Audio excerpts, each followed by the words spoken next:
Are we live? Looks like it. Hello. Okay. Let's create a new adventure log. All right. I forgot. I had made multiple save files. Hold on. Okay, hold on. Hold on.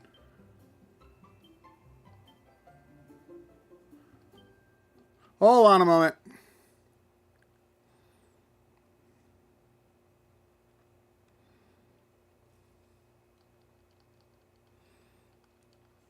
I'm very anal about this kind of thing. Okay.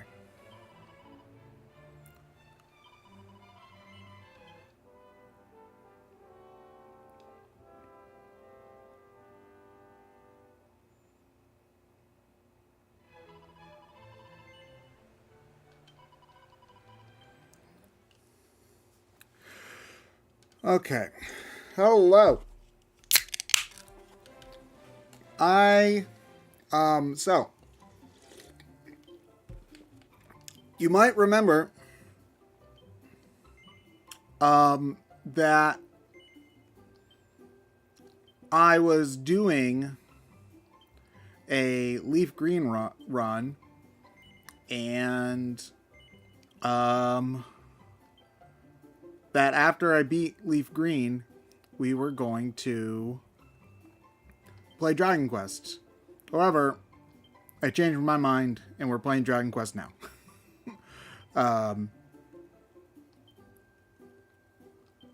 Yeah.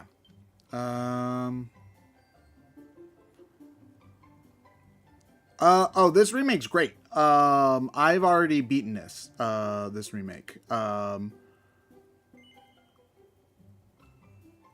Uh, this remake is, we'll do weeb voices.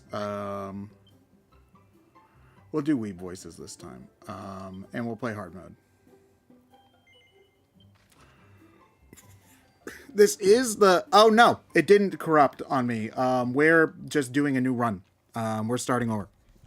I wanted to replay the game anyway, because starting with a different set of classes changes the game significantly.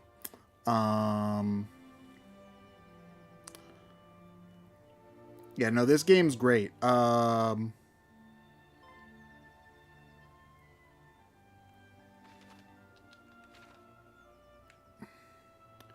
It was the announcement of the remakes. Well, not the announcement, but it was seeing the remakes that made me really want to do this version of the game. Draconian Quest isn't that bad until the mid game. The game's actually much easier at the beginning of the game than it is in the original. Oh, does the game still say leaf green? Hold on.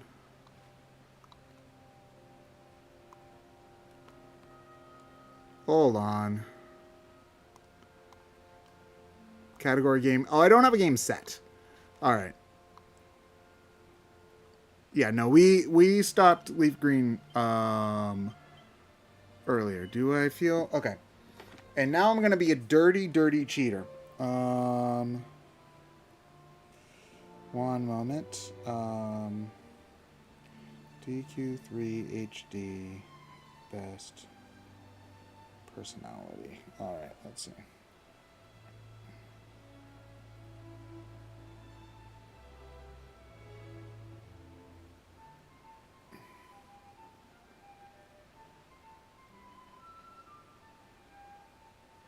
Okay.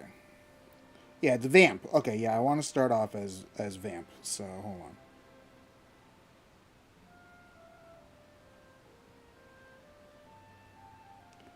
Okay. All right.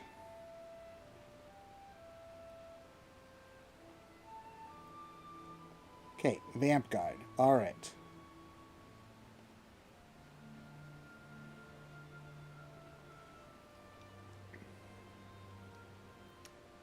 Start the quiz by answering yes to the first sets of questions.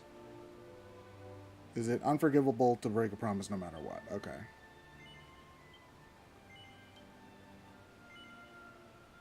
Would it be as a prince or... Oh, okay.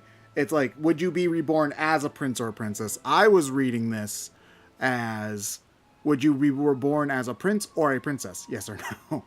Be able to prevent failure. No. Okay. 2, 3. Yes to the remaining questions. As in the one question. All right. What happened to Pokemans? They died.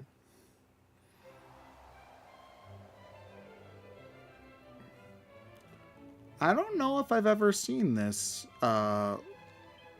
this, like, specific personality thing.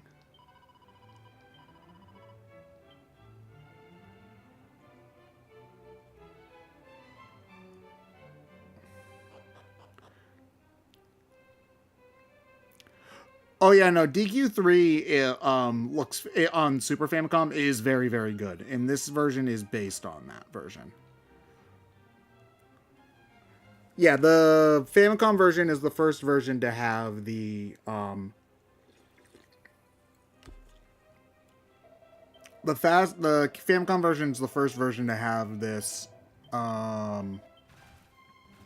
this like personality test at the beginning.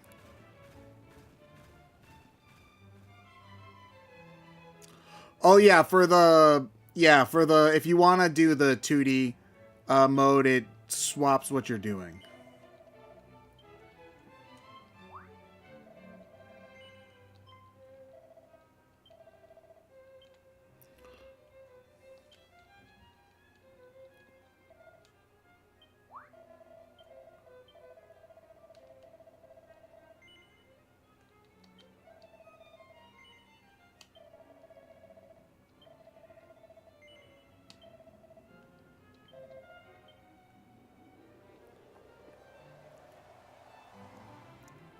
Yeah, no, the 3DS version of DQ11 is interesting, for sure.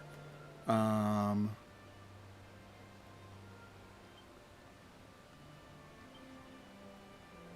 this isn't Vamp. Okay, whatever. You can change your personality later. Okay.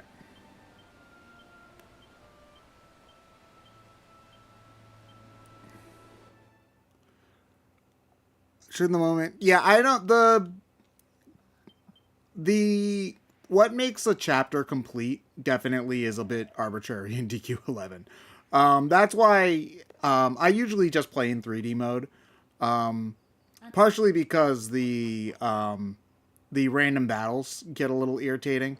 In 2D mode, I think the encounter rate's really, really high in the 2D mode. All right. Okay. Oh no, I don't want that. Okay. Anyway, system settings. Okay. We're gonna switch that to fast and the camera. Ooh. Oh, okay. No, minimap on. Minimap displayed area is fine. Audio settings is good. A helpful quest help. I find that annoying. Draconian quest. Running. Hold is fine. Ultra fast text. Okay, cool. We're good.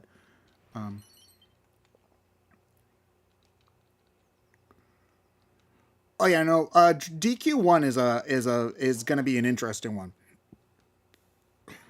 Yeah, the DQ. So DQ1 and 2 on Super Famicom were always a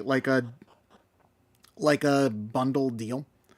So that's why they're re-releasing them again together. So that's why that's happening. I'm more interested in the changes that they showed. I'm more interested in the changes that they showed to DQ,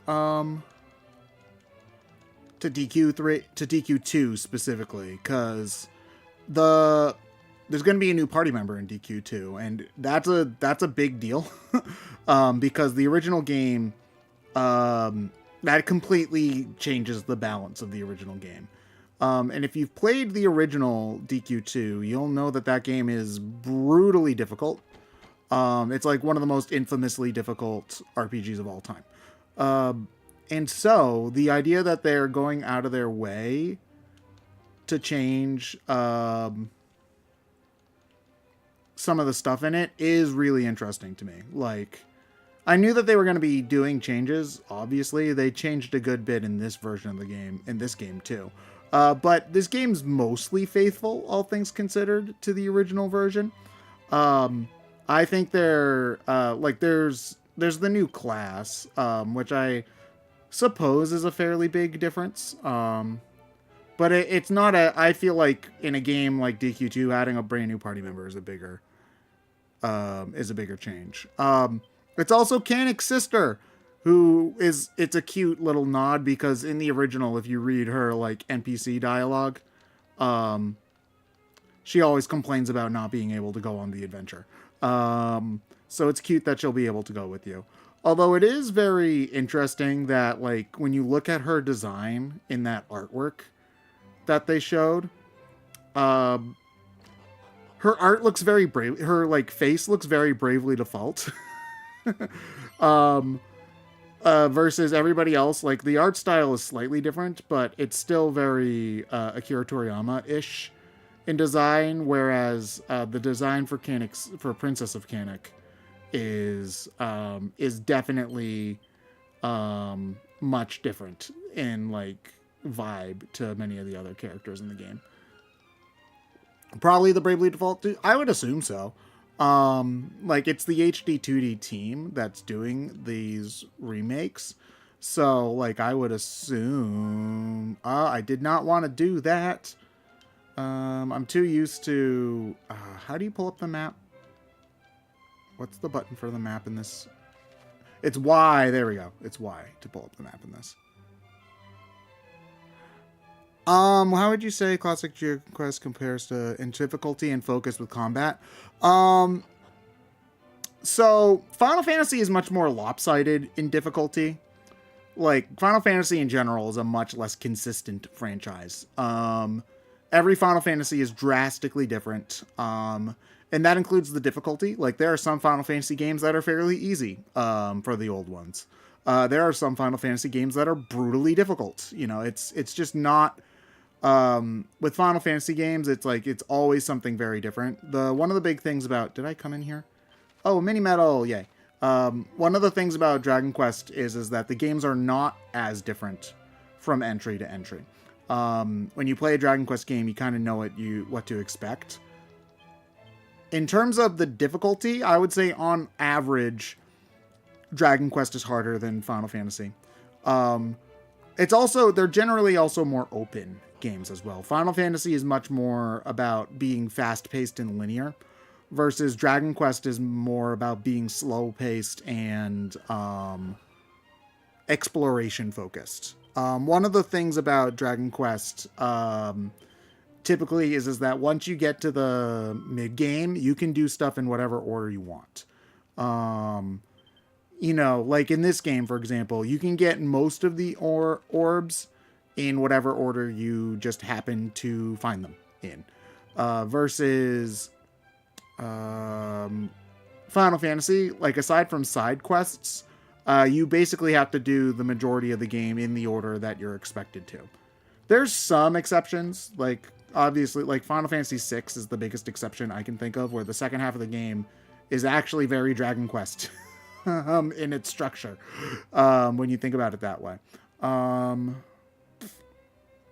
But yeah, other than that, most Final Fantasy games are very linear in terms of like how that you go dungeon, boss, overworld dungeon, boss, town, so on.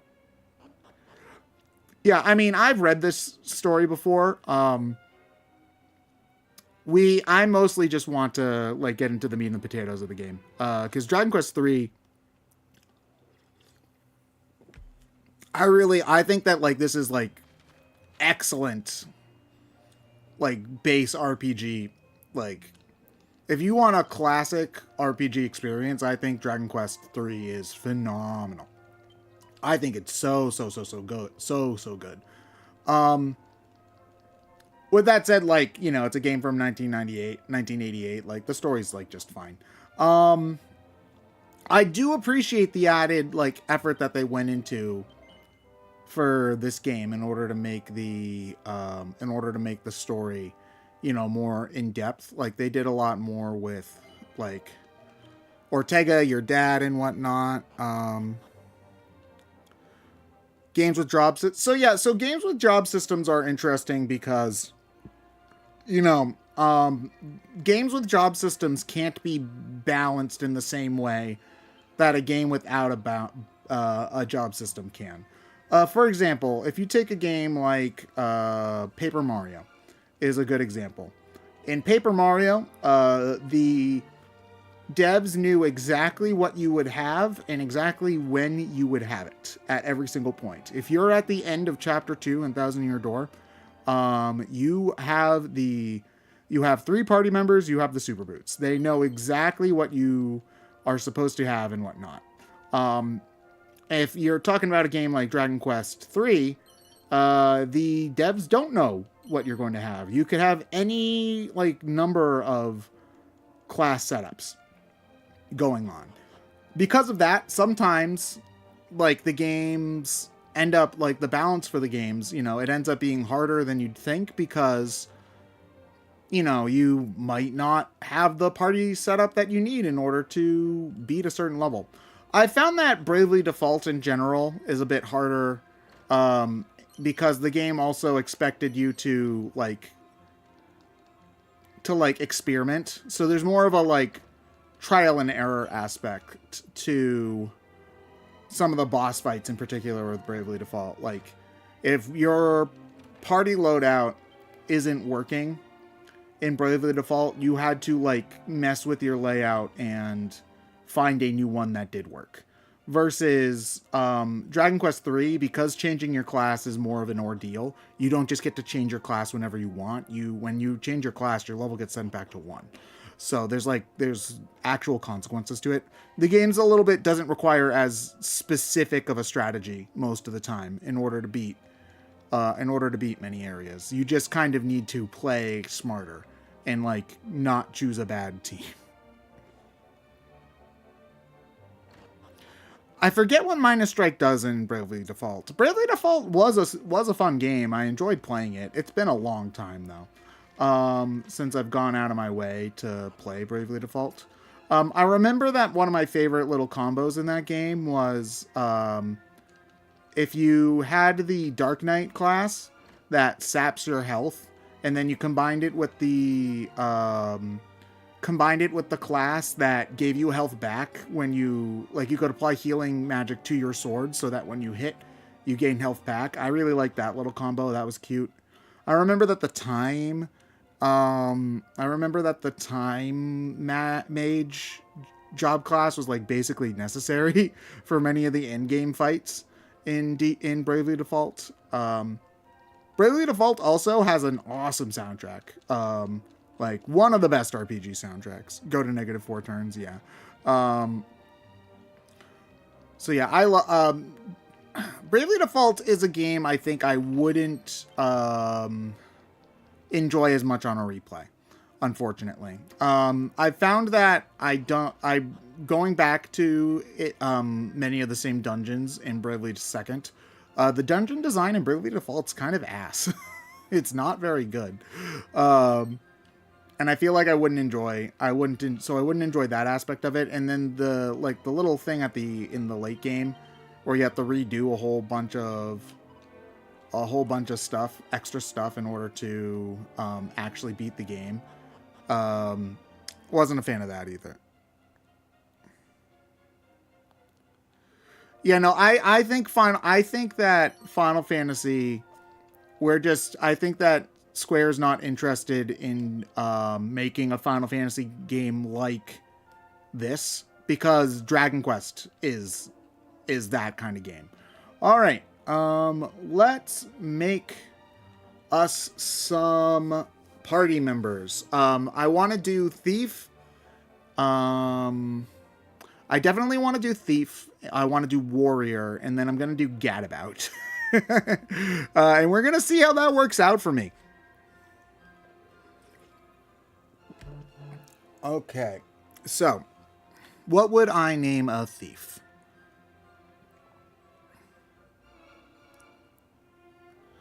Thief and 2 Sages, easy. Yeah, so the Thief is going to become the Sage, actually. When I played the game initially, I played Monster Masher, Cleric, Mage, I think.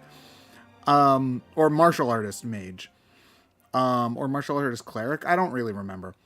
I'm going to try the Rido remaster. It's a game that I've been interested in for a while, and I really want to try it. I just, I'm not...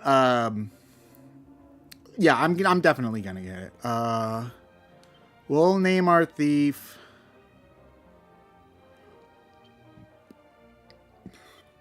Mary.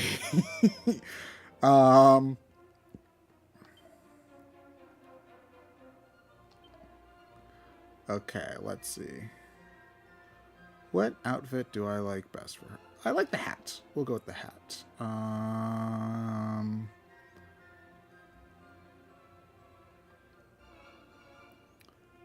You know what? We'll give her, like, boring. Okay. Okay, let's see. We're definitely going to want to have some... Luck is actually important in this game. We'll want 2 agilities, I think. Stamina's good. Wow, we're getting really good rolls on this. Oh. Try the Drudge.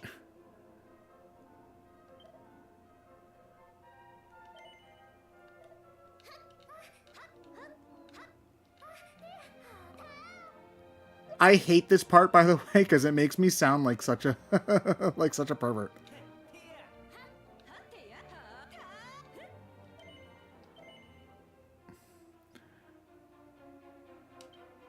Okay.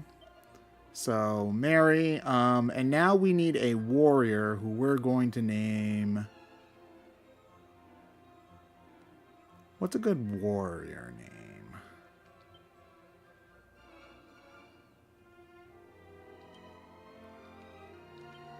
Jenny.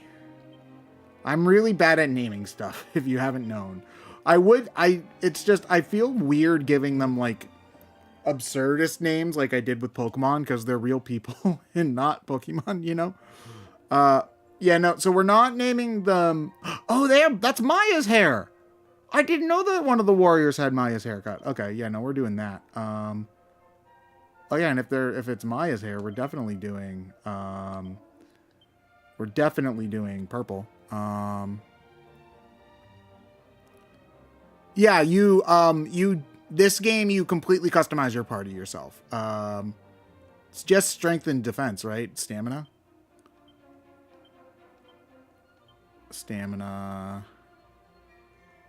Luck. We are getting extremely high rolls on these,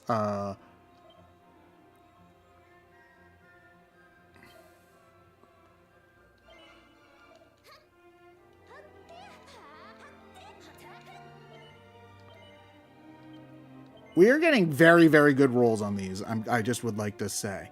Let me see here. We'll name our Gadabout Carly.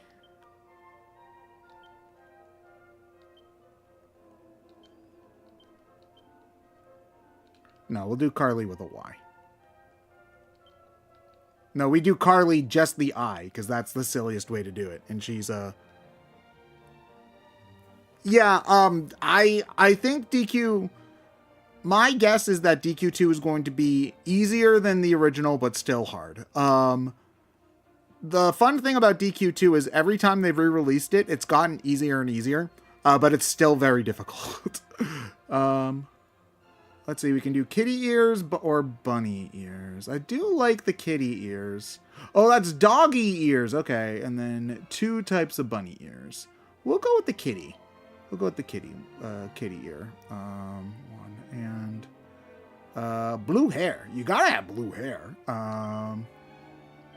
Okay. So this is eventually going to become our sage. So, excuse me. Okay. Of course. Of course we're getting bad rolls now. Are you fucking kidding me? You piece of... Okay. Spoiled...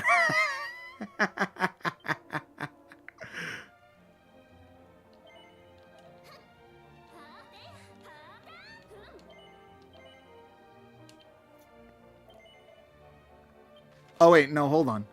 We have to make a merchant, too.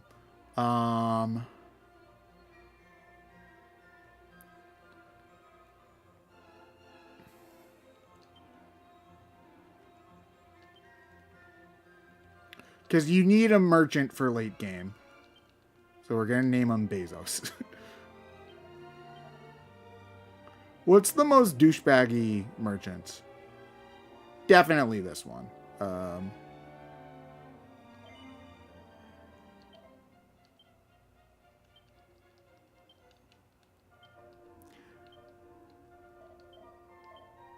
Quite the Bezos the narcissist.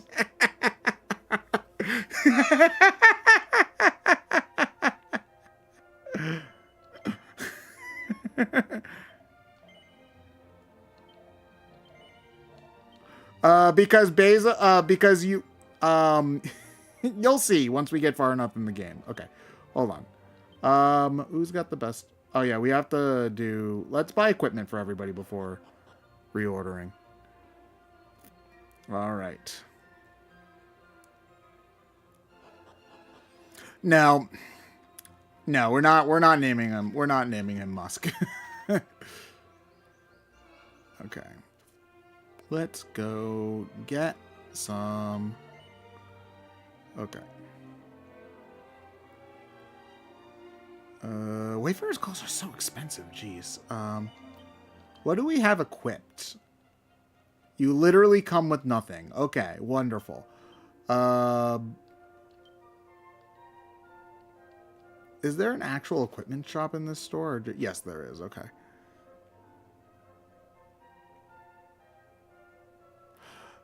Oh, yeah, no, I really hope that they, at the very least, re-release the DS remasters, because the DS remasters are phenomenal. That's actually, I want to replay some of those. Like, I really do. Let's see.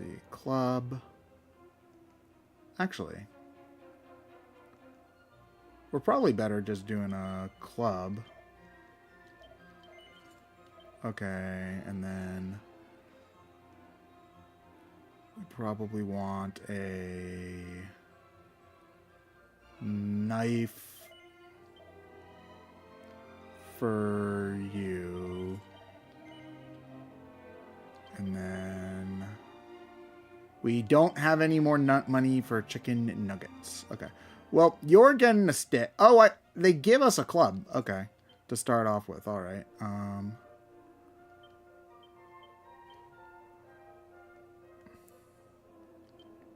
Yeah, you need all the help you can get because you're going to be... we'll give you the dragon scale to start off with. Yeah. And then, yeah, you still have more defense than you. Right? Because HP. Actually, you're a little bit better than you. Okay. Look at this here ragtag. I mean, you don't really need dual screen. Like, I think if you just play if you just put the Switch up in portrait, you probably are just fine, you know. And it has a touchscreen already, so you can do that.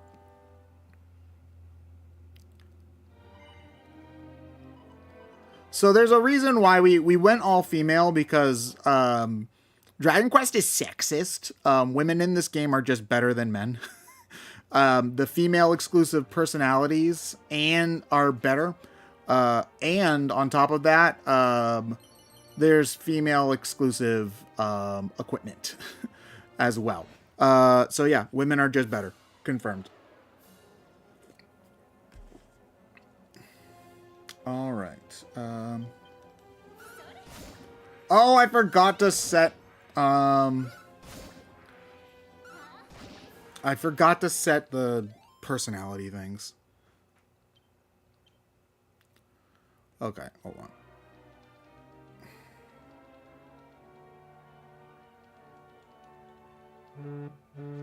Ah, who? Cypress stick, holy water. Nothing important. Cool. Slimes do, in fact, draw near.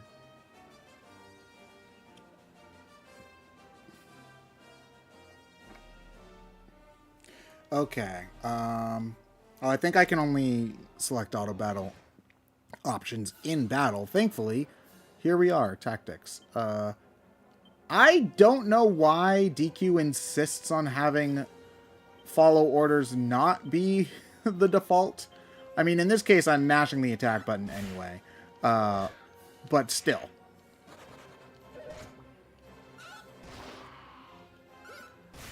I think there are Dragon Quest randomizers, and that probably can happen, at the very least, in, like...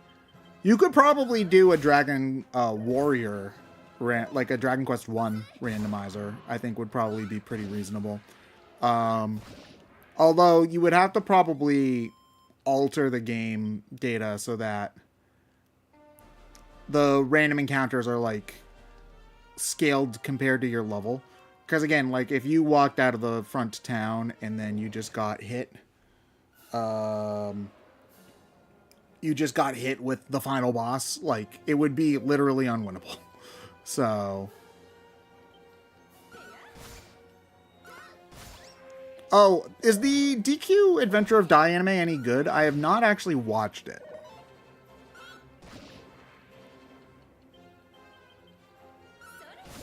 It's just one of those things. I don't really watch a ton of anime anymore. I actually never really have. Okay, level 2.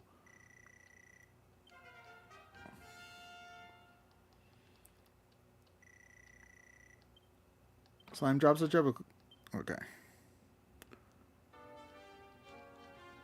Okay. I love the way the overworld is set up in this game, though. I think what the changes they made to the overworld in this game are phenomenal. Like, it's still the same overworld, but exploring it feels so different than exploring the overworld in the original game.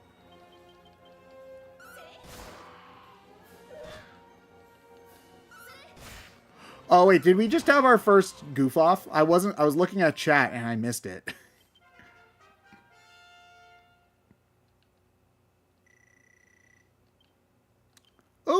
Oh, that's another good thing about having a thief is we're gonna get more items. That's good. How are we doing on money? We probably will be fine.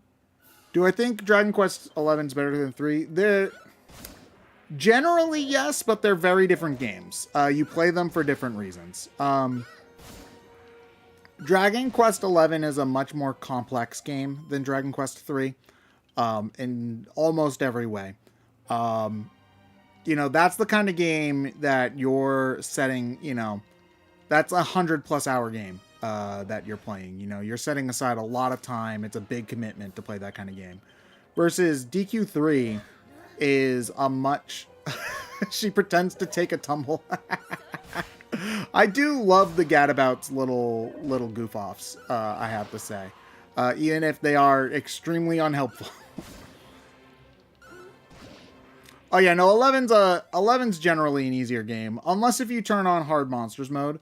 Hard Monsters mode in DQ11 does not pull punches at all. It's actually, I think, it's weird. I kind of wish the default difficulty was somewhere between where it starts and Hard Monsters mode, because I think Hard Monsters mode is just like a little bit too hard. But the game is too easy on normal difficulty. That's just my opinion. But yeah, so this game, like DQ3, my first playthrough for this version took me, I think, like 40 hours to get just to the end. And then there's a lot of post-game to explore as well. So it's still very meaty, but, you know, compared to...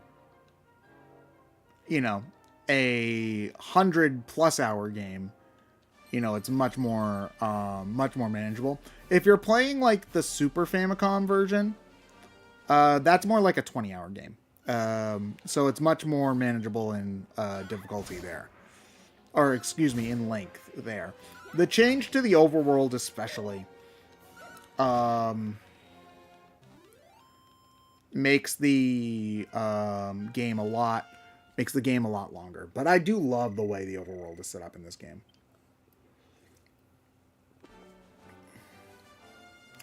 Would I do a Dragon Quest tier list? I would. I don't know if I'd do like a... Oh, training togs. I don't think anybody can equip those. Because I'm pretty sure... ooh, yeah. Oh, we found a leather hat somewhere. Sweet. And we found a pot lid. Sweet. Okay.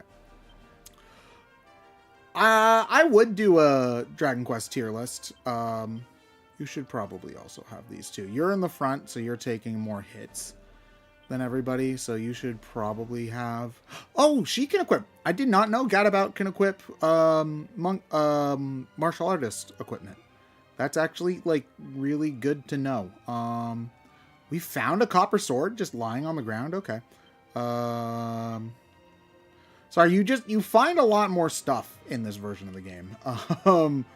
Okay. Yeah, you take that copper sword. You already have a club. You can't use a club. Okay. Good enough. Did I actually do an all bunny girl party? No. I'm a coward. We have a cat girl, though.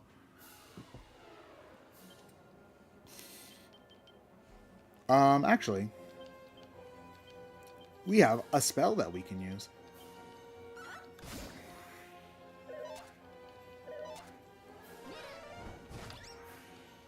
Were you playing on Draki Quest or Draconian Quest? Sorry, were you playing on the standard difficulty or Draconian Quest? I find that on Draconian Quest, the game gets very hard at the end. It starts off easy, but it gets hard at the very end. Cop out, deflects enemy attacks onto an enemy or ally. Okay, Whipping Boy. Oh, that's actually pretty good. Oh, wow, okay. I didn't notice that she had learned an ability. Okay. No, I'm not doing Beastmaster in this run. I did Beastmaster in my first run, Monster Tamer, and Monster Tamer is broken. Like, disgustingly broken. It's basically required to beat many of the late game, many of the late game bosses are much easier because of some of the abilities you learn in the Monster Masher Cat. Yeah, laugh with Wildside, exactly. Like, Wildside is an ability that I'm pretty sure in DQ11 you only get as, like, you get Wildside at the very, very end of the game in DQ11. Like, it's one of the last things that you can get with Eric. I'm pretty sure at the very least you need to get to late Act 2 in order to get it. And funny thing about that, Eric goes from worst party member in the game to best party member in the game the moment you learn it, because it seems like in a game like Dragon Quest, doubling your actions is pretty strong. Yeah, you get it after 50 monsters in this game, which actually isn't that much when you know what you're doing. Like, you can get it easily before you finish the orb stuff. No, Eric's great, but he's the weakest party member in the game, I think, by a fairly wide margin until you unlock Wildside. Everybody else just has such strong stuff that they can do.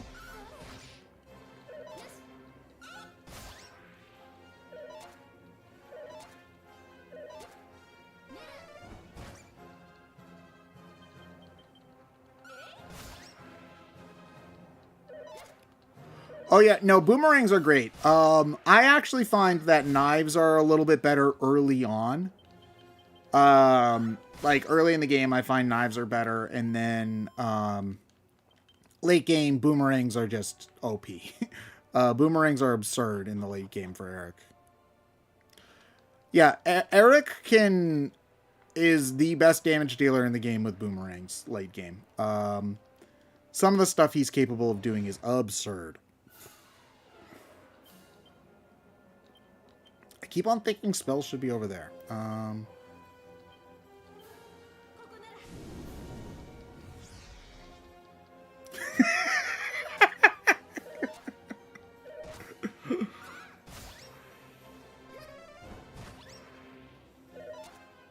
Oh yeah, the critical claim, yes, is awesome for metal slime grinding. In order to get critical claim in this game, you have to keep a martial artist to like almost level 40. It's absurd. They knew how good it was in this game, and they it also cost something like 68 MP or something like ridiculous like that in this version of the game. Although critical claim just straight up did not exist in the original DQ3. The combat in general got a massive overhaul in DQ3. Ooh, ant nibblers. Are we like too weak to fight these guys? Let's find out on this episode of Dragon Ball Z. Oh no, if they've got their defense down, then they're fine. Oh, these guys are these guys are fine. But yeah, no, the way that a lot of stuff in this game's combat is... Oh, damn. Our attack sucks. So a lot of the combat in this game is completely reworked. The way magic works is completely different. Like, enemies have more standard elemental resistances. In the original Dragon Quest III, an enemy having elemental resistances meant that... Oh, I didn't mean to do that. An enemy having an elemental resistance meant that the attack would miss that enemy. That doesn't happen anymore. It's more just they take less damage. Which I that was something about Dragon Quest that I liked, was that elemental resistances worked differently than every other video game. You know, I kind of appreciated that it was different, but I get the change. It's not something that I'm like angry about, you know. Oh yeah, the full heal on level ups is also huge.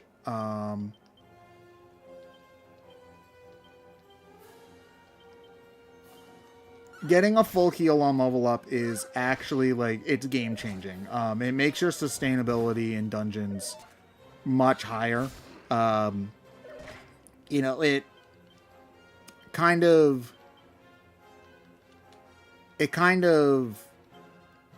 lessens the need to bring healing with you.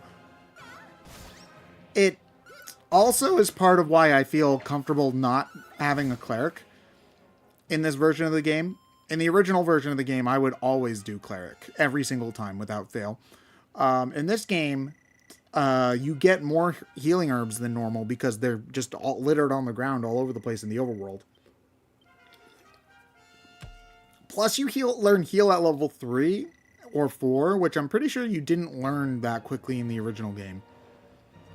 And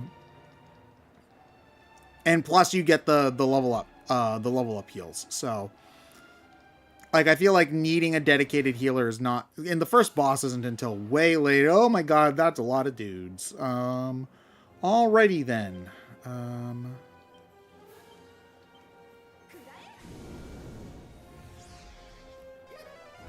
No, I didn't get the Marvel vs. Fighting collection. I'm not a big fighting game person. Like, I'll play fighting games like at a party for fun, but I'm not a big like competitive fighting game kind of person. I am, however, excited for the Marvel beat 'em up that's coming out later this year. Tribute makes awesome games. They're the ones that made the Turtles game, and Panzer Paladin I also really liked. And And the art style and animation just looks great. You know, it just looks straight out of the 90s. I'm looking forward to the Marvel beat 'em up coming out. There's like one of the things that they announced that I was like most surprised by. You know, like I didn't expect them to. Do we have anything for you? No. Like I don't think anybody had that on their list for things that people thought were going to come out, but I think that game's probably going to be really fun.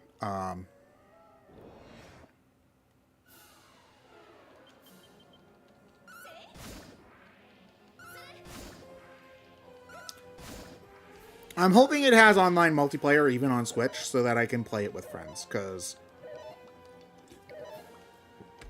I really like beat 'em ups. Like, I just like arcade style games in general. Like, I think that arcade games are kind of they're a dying breed. And so anytime any kind of arcade style game gets some love, I appreciate it. Here, am I going the right way? Yeah. What if 8 slimes in a trench coat? I know.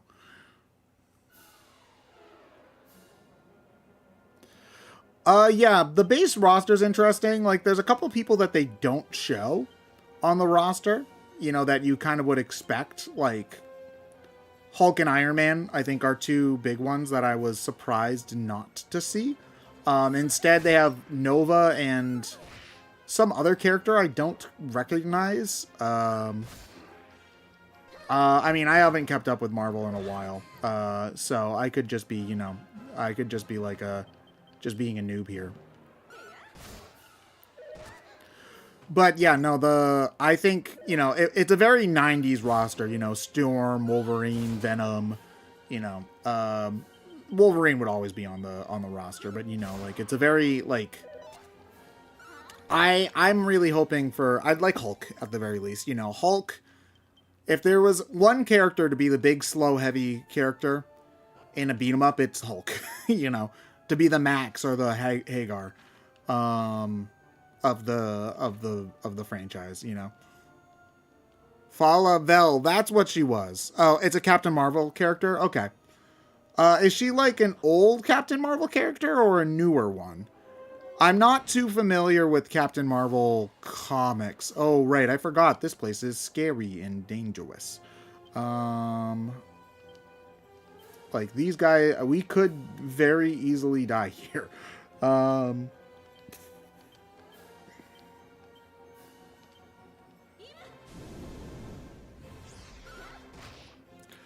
Cyclops, Caustic, Mr. Fantastic, or the Thing. Yeah. I think somebody from the Fantastic Four would be cool. I'd kind of like I think Invisible Woman might be neat. Although it probably would be, I think Mr. Fantastic would probably have the most interesting beat 'em up kind of move set. Streets of Rage 4 is so good. I love Streets of Rage 4. No joke, the best beat 'em up of all time. If they do DLC, then there's definitely plenty of time for them to add extra characters. I know they did a little bit of DLC for the Turtles game, but I think they only added like 2 or 3 characters. Opens it up, medical herb, okay. I think Streets of Rage 2 is on Switch Online, so you could play it there, for sure. Okay. Oh, she was in the Avengers Mightiest Heroes show? Okay. Is that the new one, or the one that came out in, like, the early 2010s?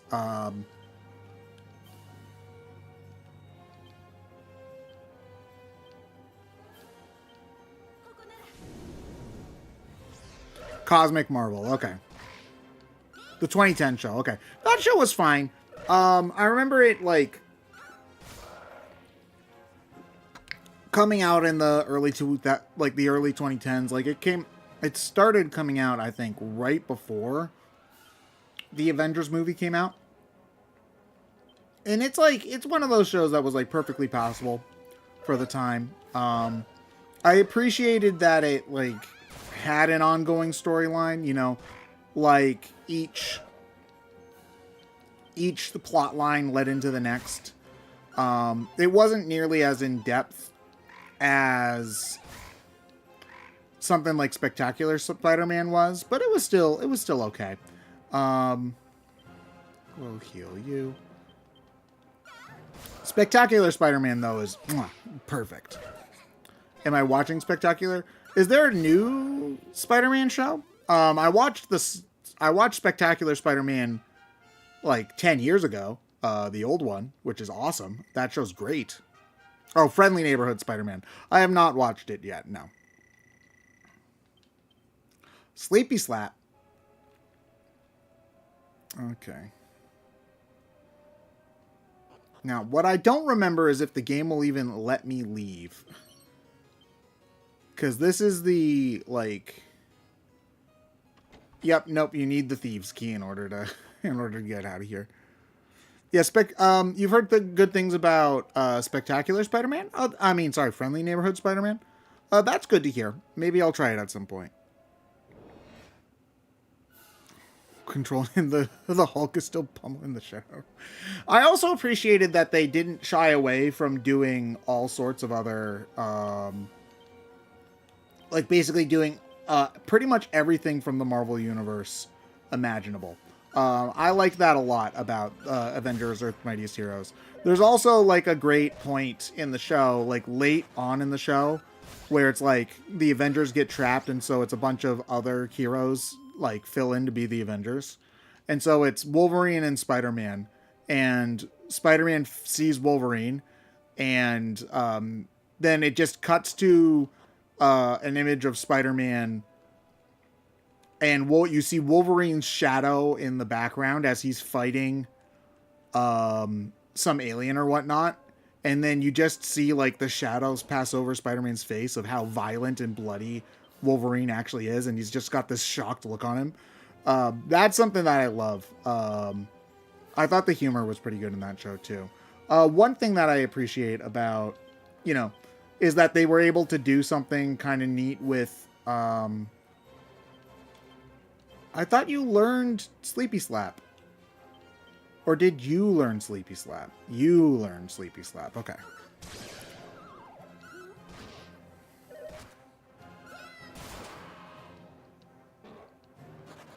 Oh yeah, no, Zoom is better than evac in this version of the game.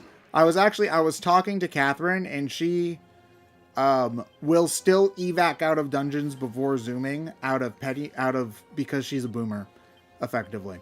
And I make fun of her for it.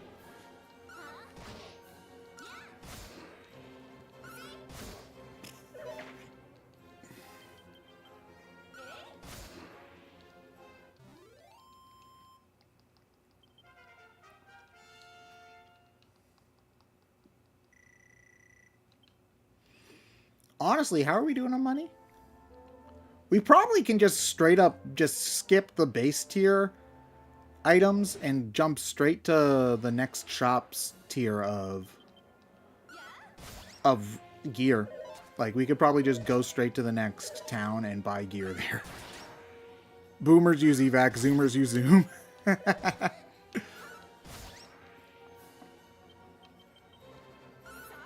I don't think evac even exists in DQ11. I'm pretty sure you can just zoom out of dungeons in DQ11 as well. We're moving up the tax bracket.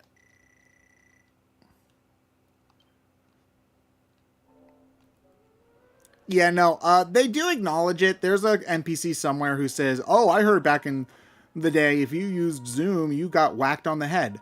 I do think it's very funny when you get Zoom and you bonk yourself on the head. With that said, I get it for convenience sake, you don't have to like it, but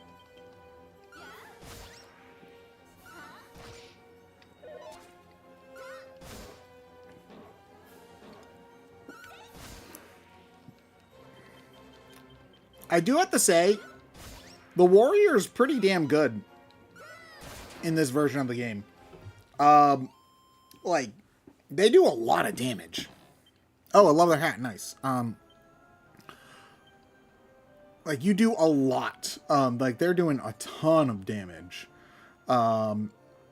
Whereas the martial artist, which is what I normally go with, I don't feel like they had that kind of damage output.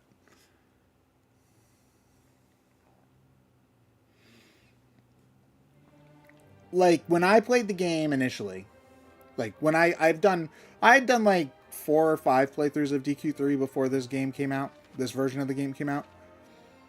Typically, I would start martial artist, hero, mage, cleric. That's typically how I would start most of my runs, because I found that martial artist was just generally better. Like, they were one of the only characters with a special attribute in the original. I believe they have a higher crit rate than other characters. But also, their attack growth is just better. The problem is they get less equipment until the very end of the game. But I was able to put up with that. I found that, like, the martial artist, because it's not so much just based on your pure attack stat anymore, like, everybody has abilities, and you kind of need to use them. That just having good strength doesn't really matter as much. So, and the martial artist does learn good skills, it just learns them so late that I found myself kind of disappointed with the martial artist when I played my first playthrough of this. We cannot get up there until later.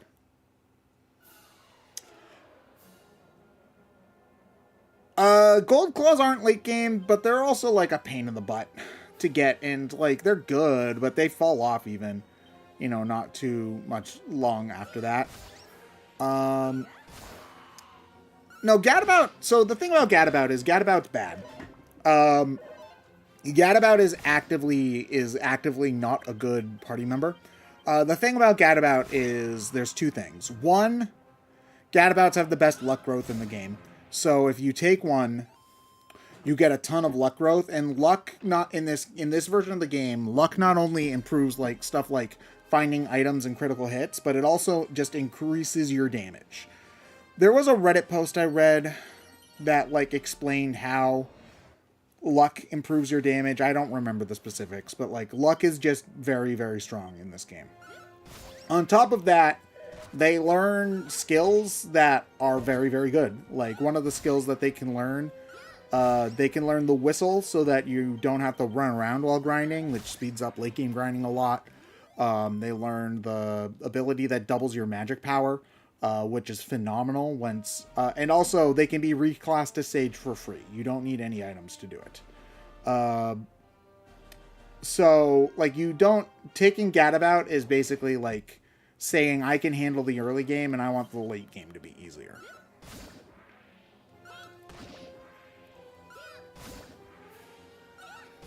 No, DQ is the Super Mario Brothers of RPGs. It is the baseline that most other of JRPGs, I guess. I should be more specific. DQ is the Super Mario Brothers of JRPGs. It is like the common ground with which other RPGs get compared to. I would say, in terms of traditionalist, I would say Pokemon is the only other Pokemon I would say is less experimental even than Dragon Quest is. Because Pokemon doesn't really change anything, ever.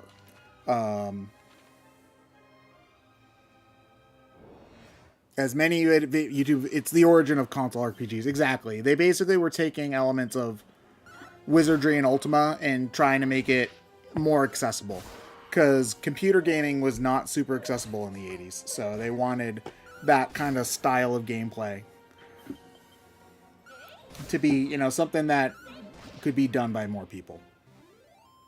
Or at least now they're trying. I mean, a little bit. A little bit. Okay.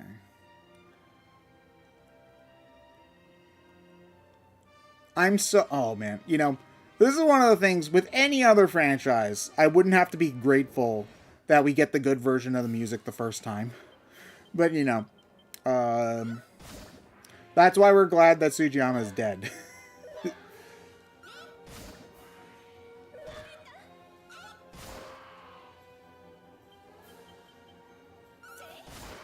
I mean, DQ, so it's kind of interesting. One thing that's also interesting is that I can tell that on my controller, like I've had this Pro controller for probably more than 5 years, and I can tell that the A button is easier to, like, the A button feels more pressed in than the B button, than all the other buttons, which is funny. But so DQ, like DQ11 is very purposefully trying to be, ooh, Divine Dagger. That's good for you. DQ11 was very specifically trying to be a throwback to the old games, so it didn't change a lot of stuff purposefully. That said, DQ12 is supposedly trying to be very different from the other games in the franchise, which is probably why it's been in development hell for 5 years.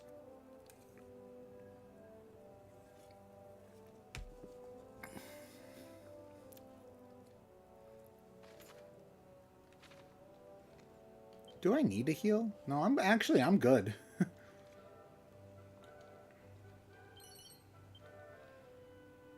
Okay, hold on a moment.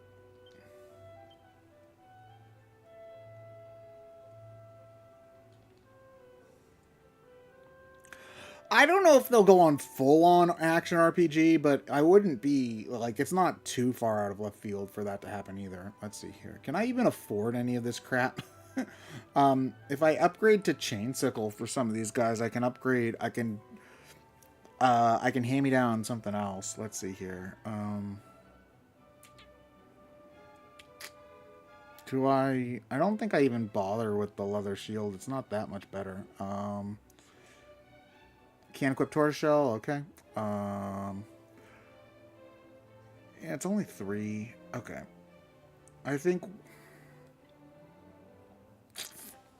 we save our money. Although, we do have crap that we can sell. Let's see here.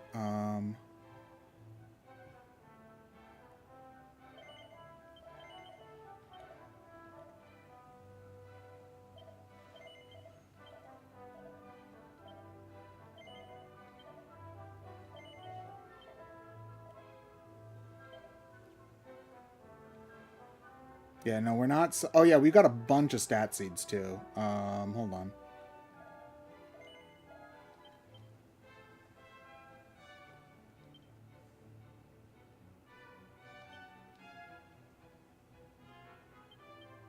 There we go. Okay. You need strength. You need strength. You need defense. Oh, this is stamina. You probably should have stamina. Let's see, luck. Everybody needs luck. Yeah, look at our 50 luck. We'll give more luck to our, I think, and then life. Yeah, so what I've found is that for defensive, this is, and I might be wrong.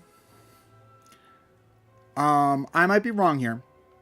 But what I've found to be effective is when, for this game, for Dragon Quest in general, is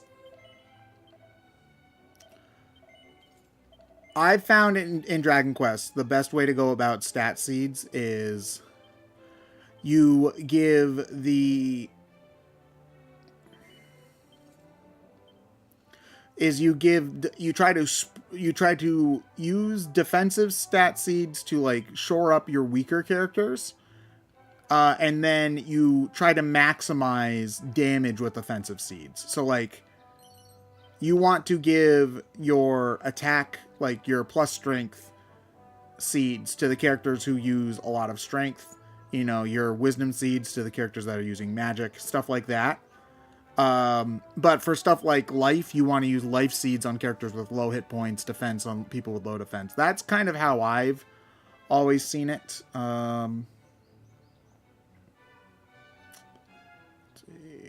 I think we find a turban later on. I think we're fine. Yeah, we've got plenty of... We'll buy a couple of antidote herbs, I think.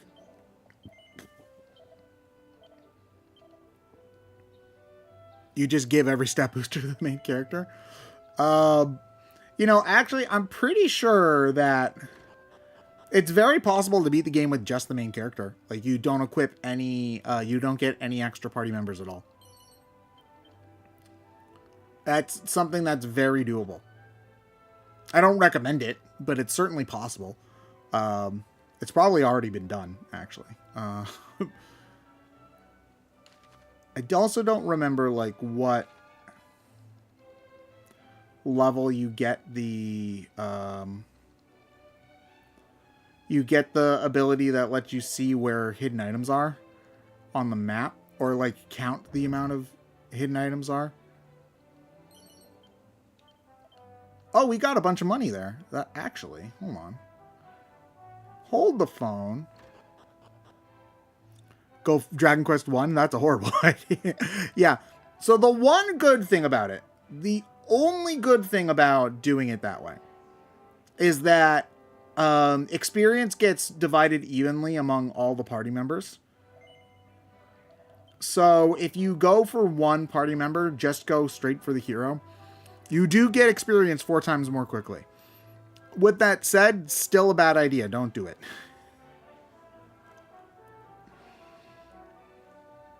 Okay. Can I afford? No, I don't think I can afford another. Okay. Giga level. Yeah, exactly. Okay.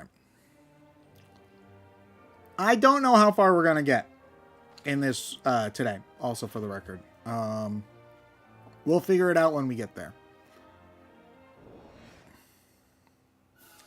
Oh, I think that they're gonna drastically change how saving works in the original DQ1.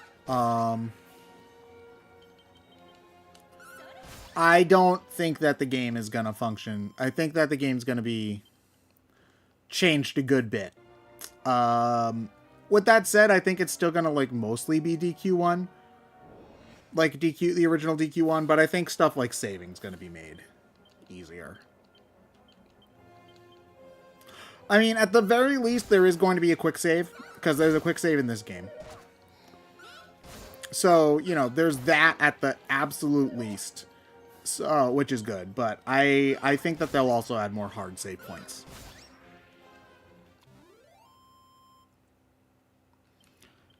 Yeah, no, Dragon Quest 1 is definitely the first of its kind. You can absolutely tell that it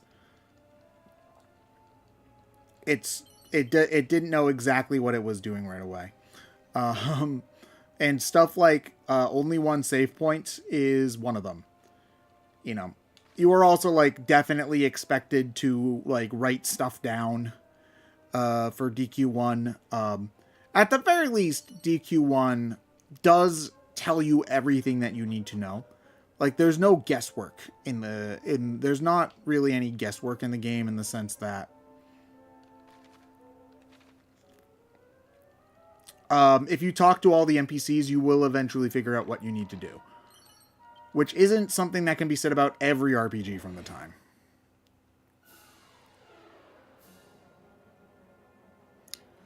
Yeah, it's like 7... Like, if you didn't know what you're doing...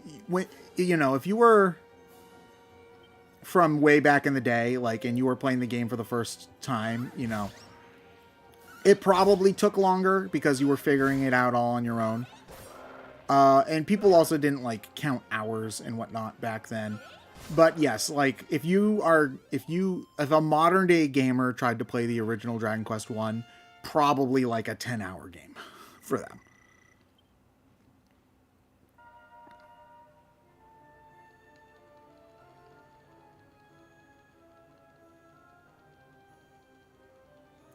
Yeah, I am not sure. It's actually... Oh, these guys are assholes. Oof. Well then, I think we just Darude Sandstorm and hope for the best.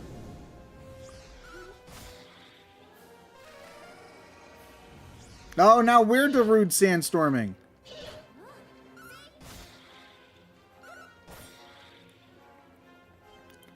Would you believe me that the NES is better than the Famicom version for DQ One, yes, I would. The NES version is an improved version of the Famicom version for DQ1. You have the Famicom version came out like 1986, I think. The NES version, the Western version, didn't come out until much later. I believe it was like 1990. And so there's a whole bunch of like graphical improvements, among other things, for the Western version of DQ1, because Western gamers were used to the things that Dragon Quest One had pioneered by the time that the game had come out. So, you couldn't release a game that looked like the original Dragon Quest on Famicom in like 1990 or whenever the actual. I'm pretty sure the West got Dragon Quest 1 after Japan had gotten Dragon Quest 3. So it's like, yeah, things were really outdated for us back then. Or is this version? It's actually, this is a repeat playthrough. I'm doing a new party setup for this one. I forgot how slow the hero levels up. Damn. Hold on. Let me. So yeah. For my first playthrough, I started hero, martial artist, cleric, monster master. I'm pretty sure was how I started things off. And I'm doing a different starting party this time. We're doing warrior, hero, gadabout, thief. Is going to be my first party in this version of the game. And hopefully I don't get my ruckus kicked. 1989 for the original DQ in the West. Thank you. Yeah, I'm pretty sure DQ3 came out 89 in Japan. Yeah, that you are right, Andrew. We did get those. We did get the Dragon Quest games in that order. We missed 5 and 6 and got 7 on PlayStation when that eventually came out. It's a shame because 5 is extremely good. 6 is fine, but 5 is extremely good. So, it's a shame we didn't get it. I remember reading somewhere that like DQ5 had enough text that it might not have fit on a Western cartridge. Like the data wouldn't fit on a Western cartridge, but that might be fake. So don't take my word for that one.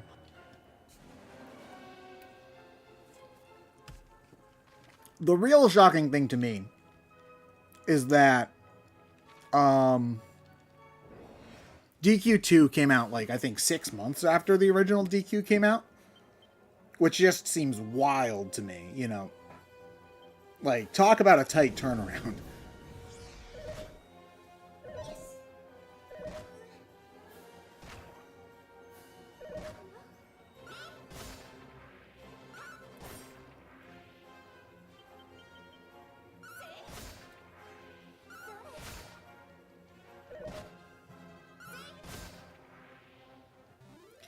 Oh, I love bubble slimes. Bubble slimes are great.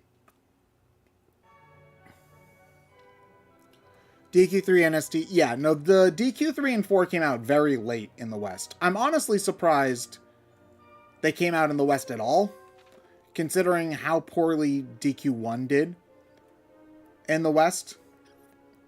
Like, they had so many extra copies they had to be given away for free. Like, that's not a sign of, resounding success,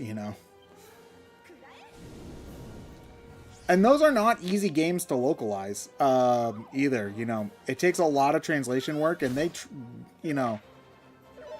the Dragon Quest games on NES, the Dragon Warrior localizations are far better than pretty much any other game on the console.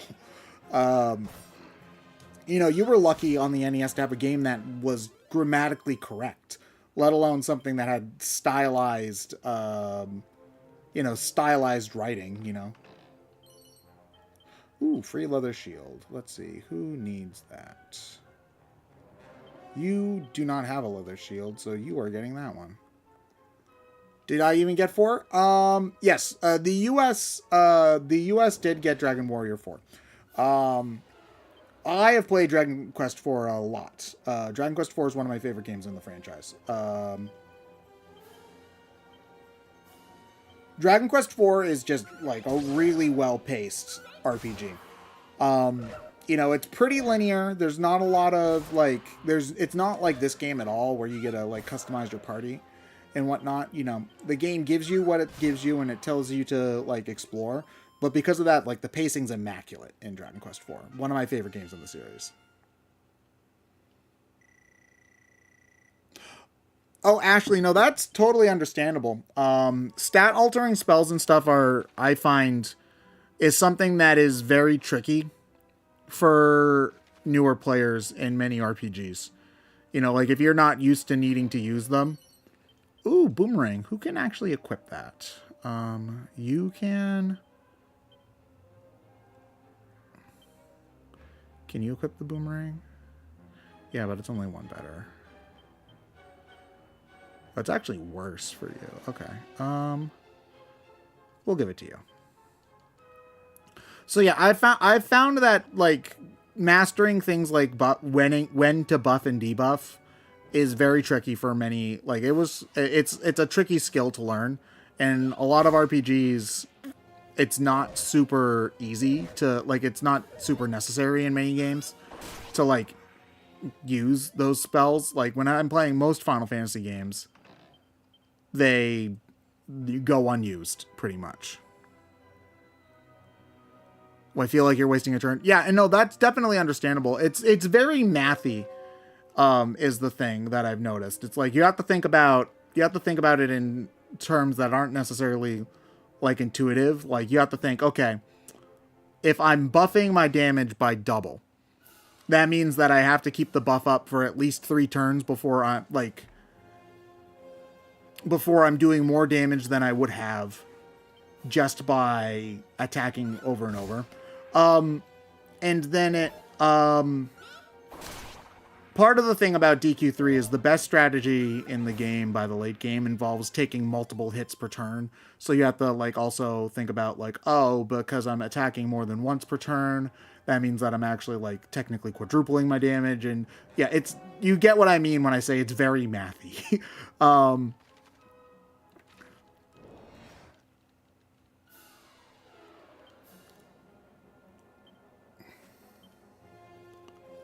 The game, yeah, the boomerang's great in this game. We'll sleepy slap you. Oh, that uses a lot of MP, yeah. And you know, Dragon Quest is also just difficult. It's not the easiest RPG in the world. I'd say this game, I played the game mostly on the hard mode because I'm a tryhard. But I would say I'd say this is one of the better ones to play first if you're not sure about Dragon Quest, because there is the easy mode. I also think Dragon Quest XI is a good first game to play, because Dragon Quest XI is generally more forgiving. And yeah, dang.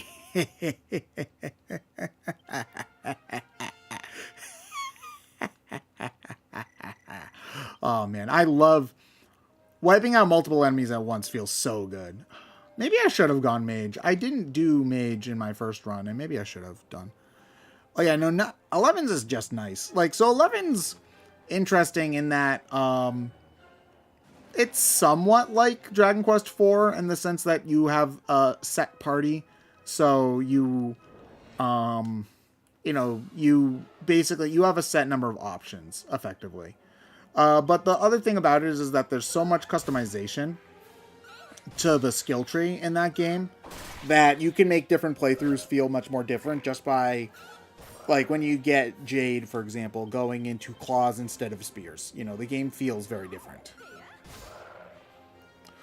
Builders 2 is awesome. I love Builders 2. Builders 2 is, like, not kidding, one of my favorite games in the franchise. Builders 2 is great. If you, I would recommend, if you're not a fan of, I would recommend anybody who's not a fan of RPGs. Oh, we found a leather hat. Cool. I didn't even notice that. Like, if somebody's not a fan of RPGs even, I would still recommend Builders 2 to them because Builders 2 is just so good. Wait, no, we should go this way.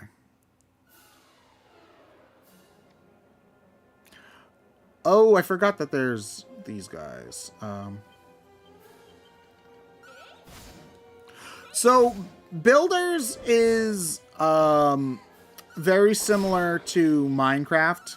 It's a building game. You build blocks. You have like a creative. There's like resource gathering and whatnot. But the structure is more similar to Terraria, where it's not just an open-ended game. There is a set of goals that you're trying to reach as you go through.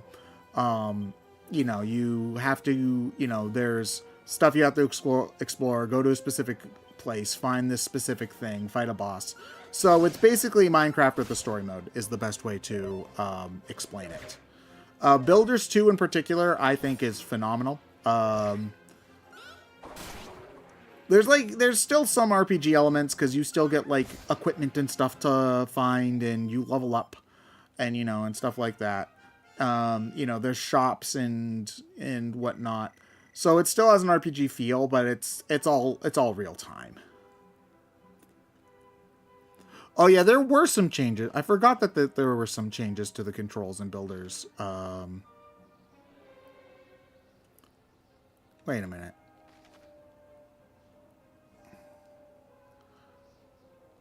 Oh right, I forgot. We do have to go the other way. Okay. Dragon Warrior 1 game. Yeah, Dragon Warrior 1 is the version of the game that the the HD version that we're playing here is based on. The HD versions are based on the Game Boy versions. There was a Game Boy version of DQ3 too that this version's based on. That when you finish, I mean, that's fair. That's one of the risks with a demo. There was an episode of Extra Credits, who I haven't watched in forever, actually, now that I think about it, where they talked about this, where they found that for many studios, releasing a demo ended up hurting their sales, because enough people said, this is good enough. I'm done, instead of actually finishing the full game, which is really funny to me. Looking to beat 8 next? Nice. A lot of people really, really like 8.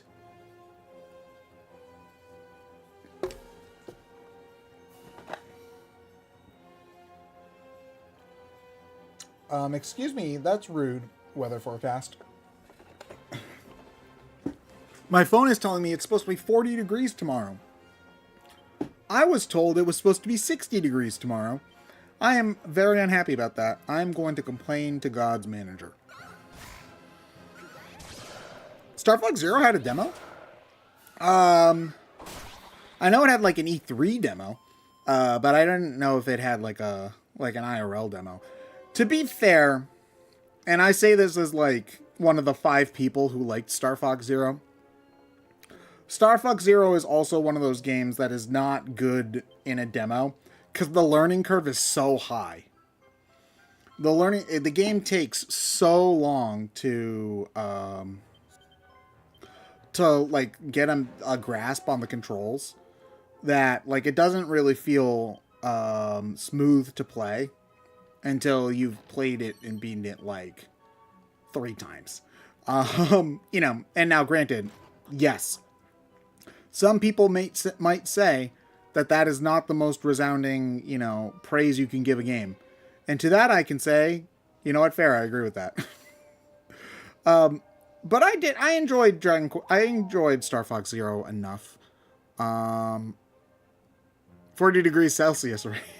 The Anakin meme. 40 degrees Celsius, right? 40 degrees Celsius is really hot, isn't it? That's like extremely, extremely hot, if I remember correctly. I don't feel like fighting it.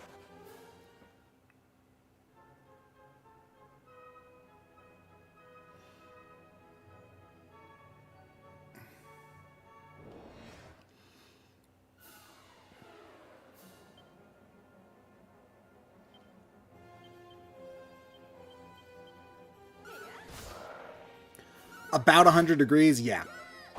Honestly, I enjoy warm weather, so I enjoy it like up to even 80 in the 80s Fahrenheit. I'm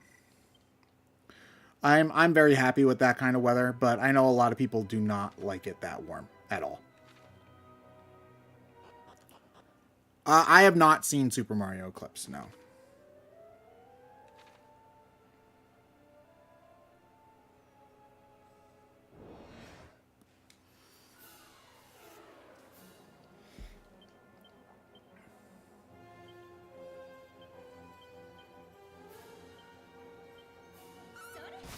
Star Fox Zero pretty much is the only game left on the Wii U.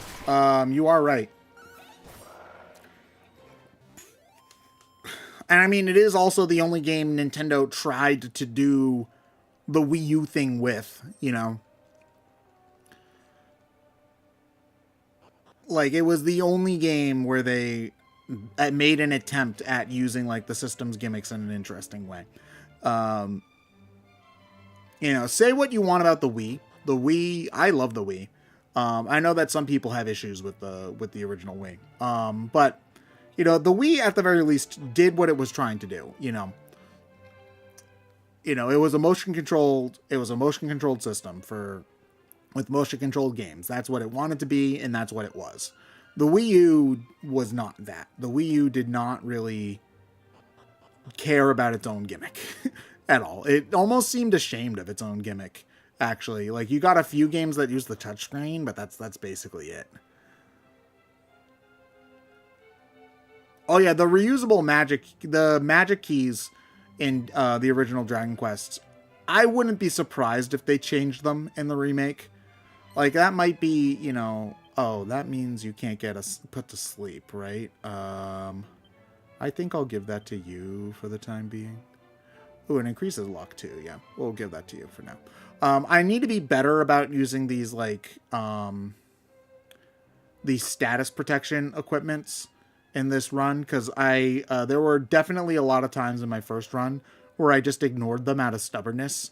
And it's just like, why do I keep getting paralyzed all the time? And it's like, it's almost like you weren't using the paralyze reducing equipment that the game provided with you right before an area where there's a lot of paralysis. Ted, you ever think about that?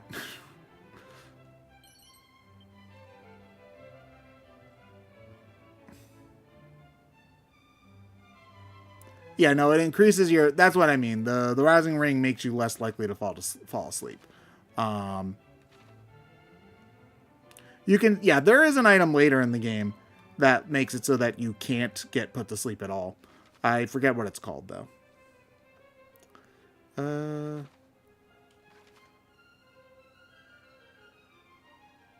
Did I go the wrong way? I sure did.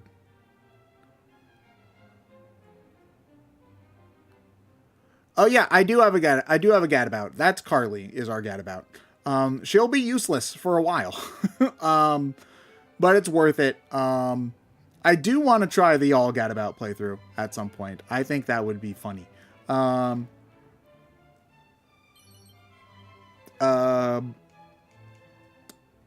yeah, the getting a free extra sage and also the added stat growth, and also I forget the name of it, but the ability that improves your magic damage. It's all just, it's too good to skip. Suddenly triple. I don't know if triple sage is like an optimal party comp, but it certainly is something that it probably would get you through the base game at least. I wasn't actually a huge fan of the post game in this game. I had never tried the GBC post game, like the extra dungeon, for this, and it's bad. I don't actually like it very much at all.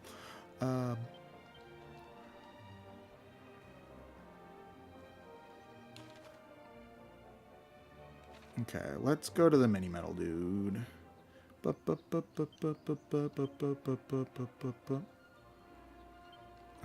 I forget what level the thief learns the out of battle skills, like reducing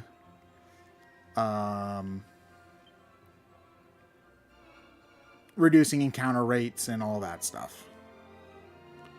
Yeah, no, so the post game, like the first post game's fine. I don't mind fighting Shenlong. It's the second post game that I think is ridiculous. Thorn, oh, whip, nice. And a leather dress is actually also, the garter's actually really, really good.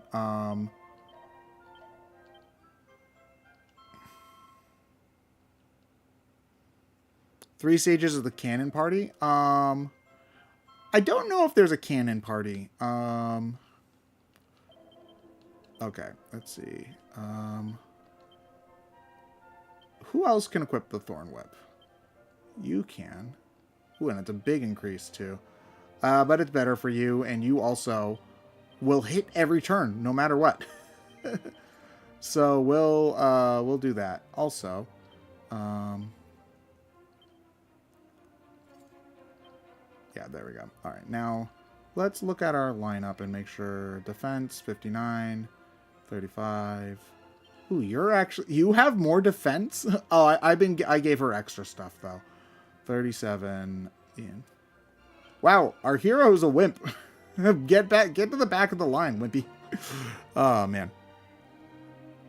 Okay. Nose for Treasure is level 13. Okay, yeah, no, I figured it was a good ways up. Yeah, trying to grind. I've found that grinding in this game was harder than some other games.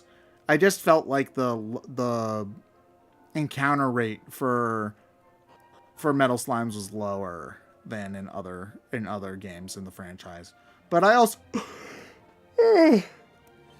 also could just be bad at the video game.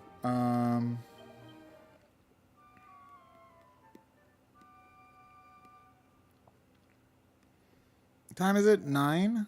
Okay, we've been. We'll get off of we're almost out of Eliahan.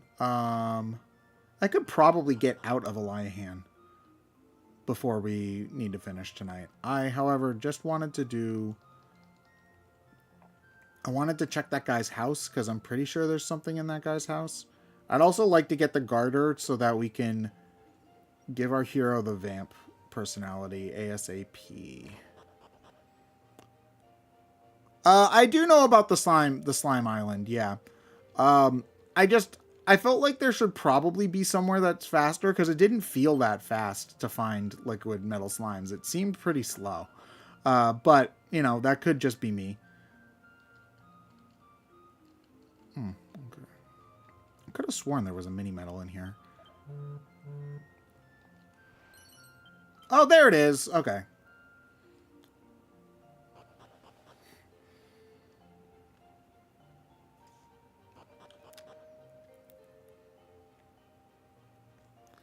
Okay, now we can get the garter and put that on the hero's Tookus. And the lava area? Oh, yeah, I do remember. Oh, but you could also find... Oh, I think I remember now. You could also find the purple hydras in that area, and those guys are ridiculous. So that's why I didn't wanna grind there. I remember now. But once you get to a high enough level, you should probably just like get over it and start going there, right? Okay. Okay, there. Now we've got Vamp on the hero.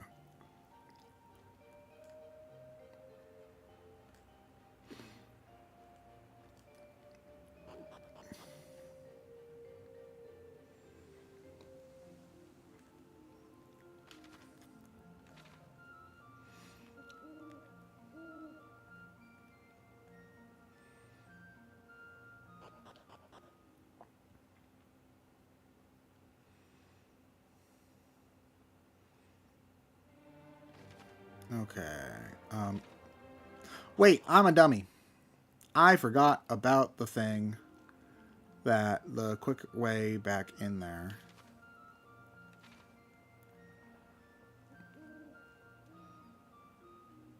I could actually, hold on. Am I just being lazy? How many chimera? Oh yeah, we've got plenty of chimera wings.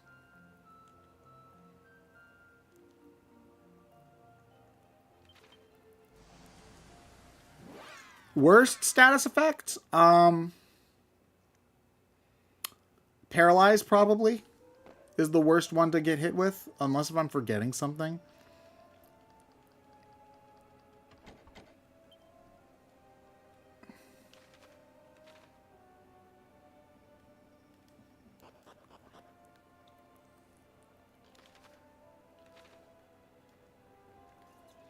Sleep is easier to... I find that you wake up from sleep a little bit quicker, but that's just me. Hardwood headwear, that's actually very good. We'll give you that, and we'll see if we can pass down the leather hat. No, okay.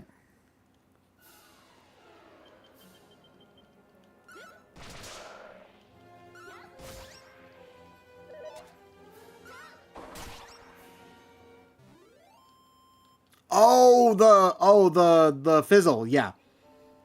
Not being able to cast spells is also debilitating.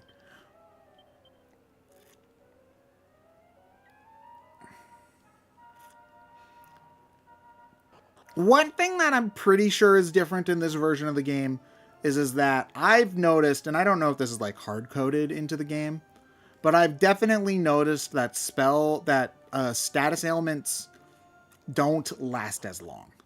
Like in the original versions of the game, or the Super Famicom and Game Boy versions, which are the most similar, I remember that in those games, you typically, if you gave an enemy a status condition, they would keep it for at least like 4 or 5 turns.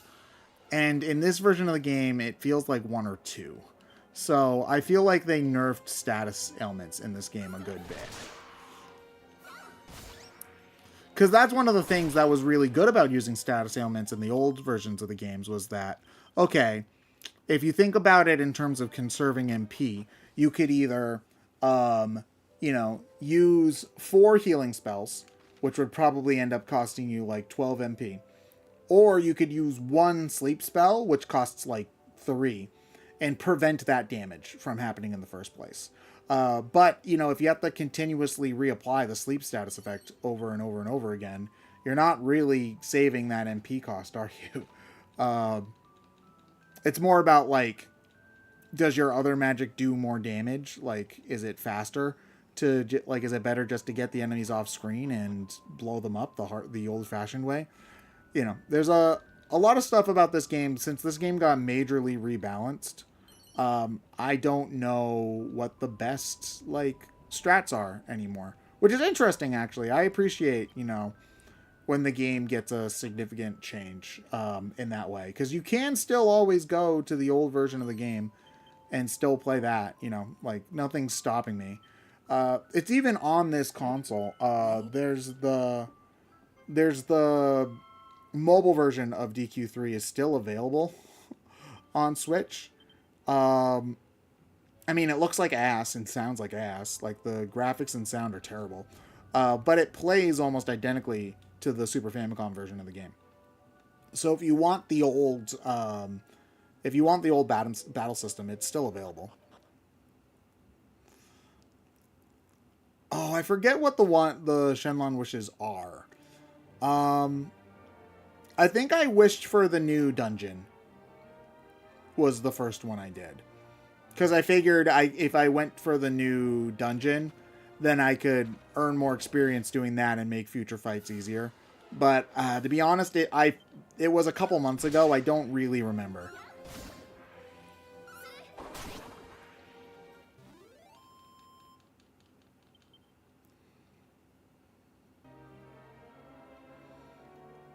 Oh yeah, no, the Minoza Cave were...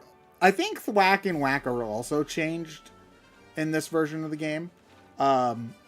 Where I think it functions more closely to how it did in DQ11. In DQ11...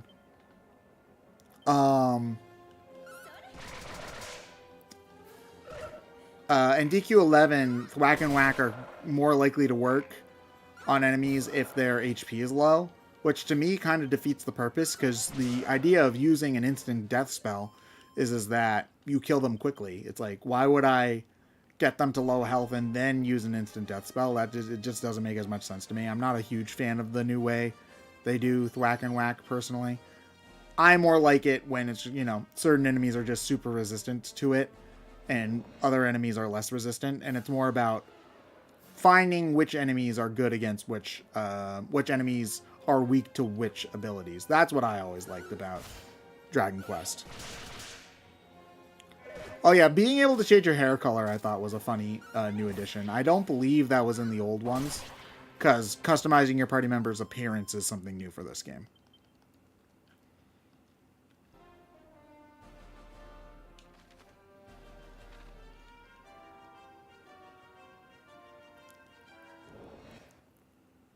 Oh, I also did the new Monster Arena. That was the other one I did. I definitely did the new Monster Arena early. Because the Monster Arena prizes are so good. I'm pretty sure, and they also give you a ton of money, too, is the other thing. I'm pretty sure the Monster Arena that you get from Shenlong gives you, like, a new Stages Stone. So you can have two... you can have two party members with a Sage's Stone, which is a big game changer.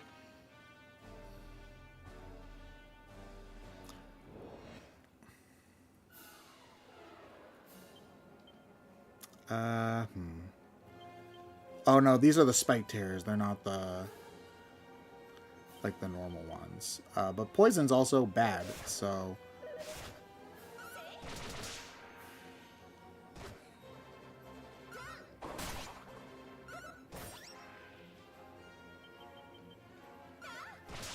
yeah, the very early game, this is what I remember from my first playthrough. The very early game is pretty comfortable. In this, I played on the standard difficulty my first run through, and I found myself not having any trouble at all. And it's similar. It's a similar experience playing in the hard mode.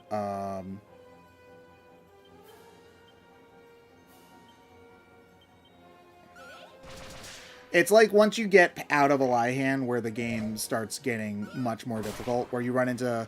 There's more variance in enemies, and enemies have more abilities.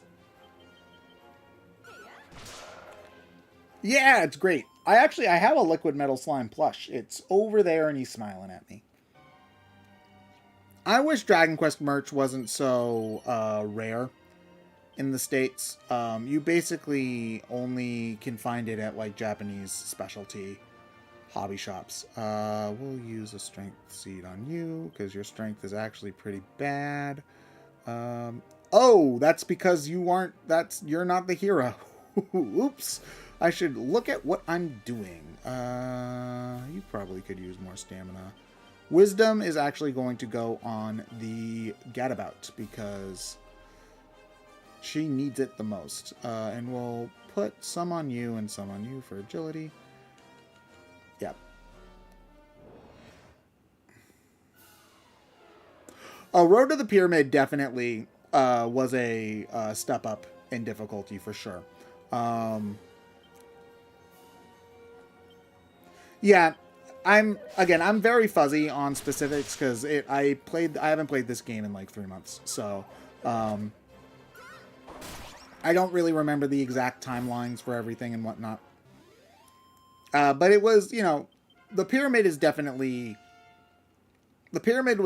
a difficulty spike in the original game too. But it's definitely like also one here.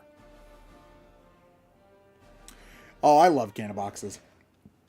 I will still open up every chest, even if it's very clearly a canna box, because I'm stubborn like that. Will Darude sandstorm you guys? They're actually fairly resistant to it.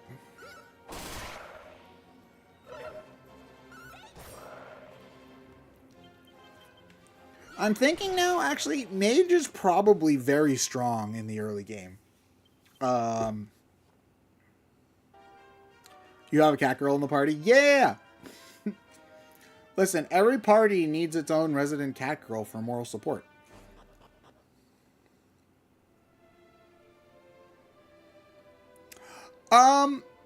Yeah, Asparagus, I would agree with that sentiment.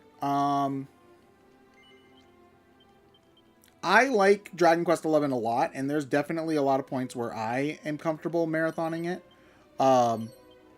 But with a game that long, you want to avoid burnout is definitely the thing. So, I think that, playing like an hour a day is definitely reasonable. For sure. I remember when the game originally came out, I would just be like, the thing I wanted to do when I came home from work was play Dragon Quest XI. Okay, game looks beautiful. The frame rate sometimes dips on the Switch version, which is what I'm playing.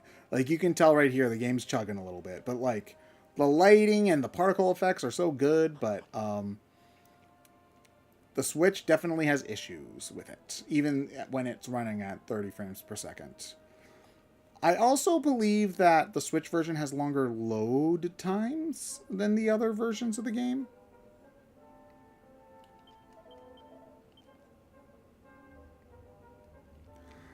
Oh yeah, so I set my hero to the back. Hold on. Let me get through. Let me get through this. Okay, yeah. So I go to the lineup here. The characters in the back of the party are less likely to get hit than the characters in the front. So, actually, your defense grew enough that you should be second in line. Okay, and yeah, that's like what I expected. This. So yeah. So I forget the math, but I think it's like your 30%. I think it's something like 40, 30, 20, 10. 40, 30. Yeah, in some versions of the game, I think it's like 40% likely to hit the front person, 30% to hit the second, 20 to hit the third, and 10 to hit the fourth. But don't quote me on that. I could definitely be wrong. And then there's obviously attacks that hit the entire party, like magic, as well. But yeah, generally speaking, you want your squishy mages and such to be in the back. So if you ever found that like your mage was dying a lot and you weren't sure why, that's why you might have had them in the front.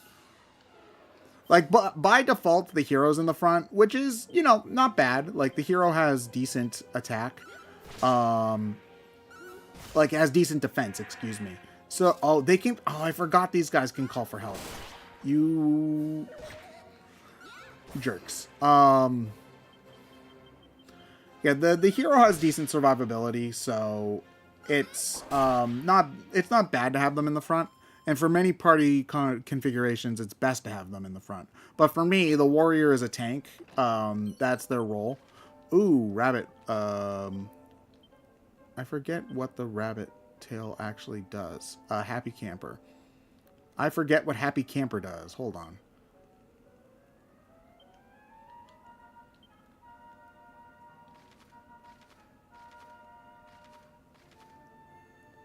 Luck increases extremely quickly. Sure. That's exactly why you're here, so why not?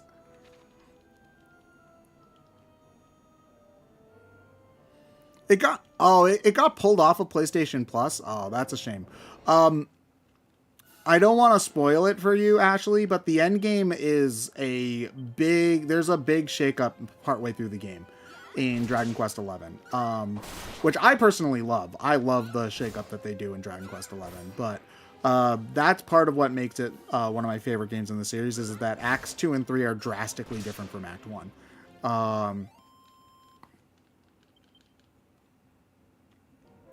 I believe the game's on Game Pass. Ooh, a second rousing ring. We'll give that to you because you don't have anything yet.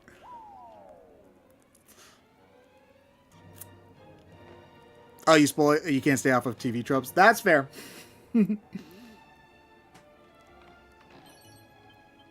Ooh, second chain sickle. That's actually very, very good. Now the question is, yeah, I think we give you the chain sickle.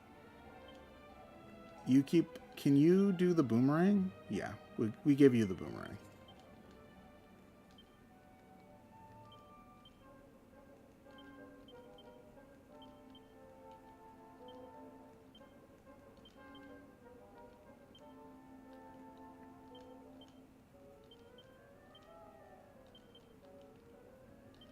Hold on. Sorry. This is the one thing about Dragon Quest that I think most people still don't, you know, having to like manually do your items like this is still kind of a drag, but I just want to make sure that everybody actually has access to healing items in battle. Ooh, these guys. Ooh. Ooh. Okay.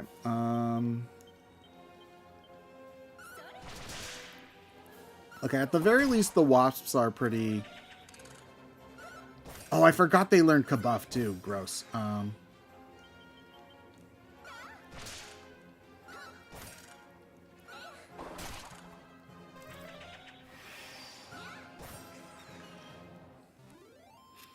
Thankfully, buffing isn't too good at this point in the game because the numbers are so low. But, yeah.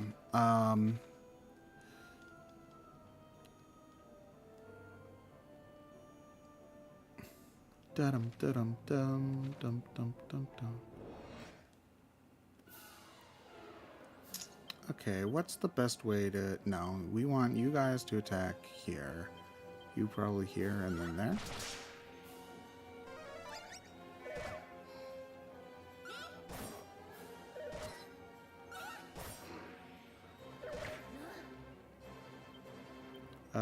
You and you. We'll have you do that. And there we go.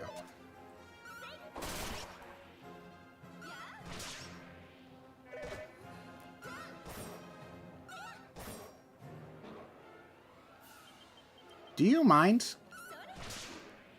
Thank you.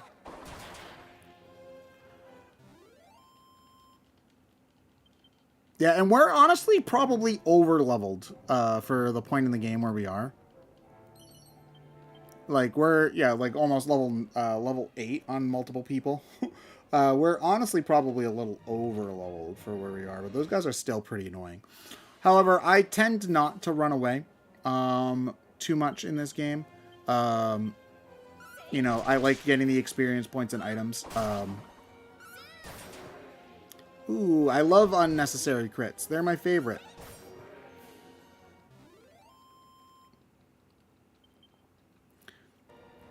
Okay, and ooh, item. Magic water. That's actually pretty good. That's another thing that's weird about this version of the game, is just that there's so much more MP restoration. In the original game, I don't believe there were any items that could restore MP, like at all. Oh, no, there were prayer rings. You could get prayer, but prayer rings were a limited use resource. You only had so many of them, and then they were gone for forever. And they could break, too, was the other thing. Like, they could break when you didn't want them to, which was bad. But in this game, like, they just kind of drop healing. They drop MP items fairly reliably. You get them somewhat frequently on the overworld, you know. I mean, our party is not super MP hungry. Like, we don't use a lot of MP for this setup, so we probably won't even need them too much. But it's just strange considering that MP items Dragon Quest was so stingy with them before. Which design do I feel? Well, the male and female designs are fairly similar. Hold on, let me actually look at it for a second. The female hero is pretty cute, but I think I generally prefer the male hero in this game. It's just a little bit more striking to me. In terms of gameplay, though, the female hero is just better. The female hero having access to Vamp and the other female exclusive equipment. Women are just better than men in Dragon Quest 3. I believe in Dragon Quest 4, that's also the case. Like, there are a handful of female exclusive items in Dragon Quest 4 as well. So, the only character you can choose gender for is the hero in Dragon Quest 4, but you should still just choose female for the hero because there's no change other than the female exclusive equipment. So it's like, why not? Damn, nice, Ashley. Yeah, I think it's a 1 in 16 chance for it to not break, if I remember correctly. Or for it to break, I should, every time you use a prayer ring. So, you know, hitting a whole ton of 1 in 16s, you know, like, 1 in 16, it's not, like, out of this world to run into it, but, you know, I think it's certainly, you know, it's lucky to not hit it too much, but, you know, it's not, like, out of left field, you know. It's not like you won 15 coin flips in a row or something like that. Ooh, nice crit.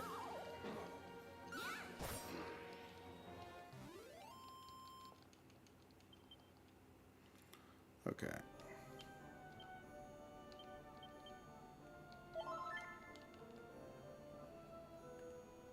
Oh, right, I don't even really need to be using my medical herbs because my hero has heal. Like, I can just use healing magic. That's just one thing with me is that, like, I'm thinking, oh, I don't have a healer. My thought process shortcuts to, oh, I can't heal with magic. I can heal with magic, I just don't have a cleric. Those are different things.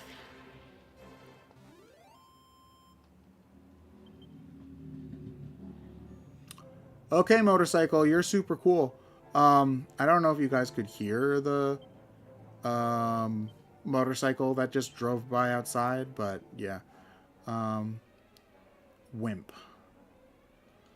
I think Wimp's a pretty bad personality, if I remember correctly. The name definitely sounds like Cower Ring. It sounds like one of those items in Dragon Quest that should be cursed, you know? Like you expect it to be cursed, but it's not. It's just a personality item.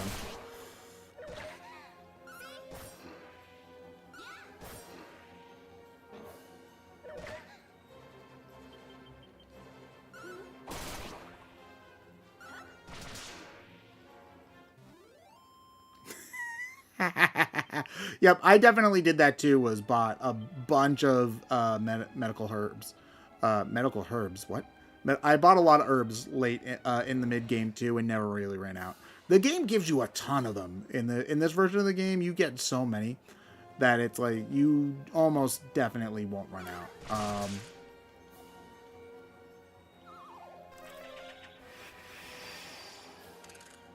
So Rico, I think it's very I think that there's almost certainly going to be a lot of Toriyama art still in the game. You know, the game was announced a long time ago. So Toriyama definitely did work on it already. So what's going to be surreal about it is that you're going to be seeing, you go into it knowing that you're seeing some of the last things that Toriyama ever worked on, which is kind of like bittersweet in a way, you know. But like I would assume that, you know, he probably didn't do all of the design work that he was, you know, probably like expected to. Like I'm sure there's probably plenty of enemies that like still needed to be designed and minor characters and stuff like that. But I would expect that, you know, a lot of the main cast probably already got designed. You know, some of the more like the slime variant for that game probably already got designed. Stuff like that.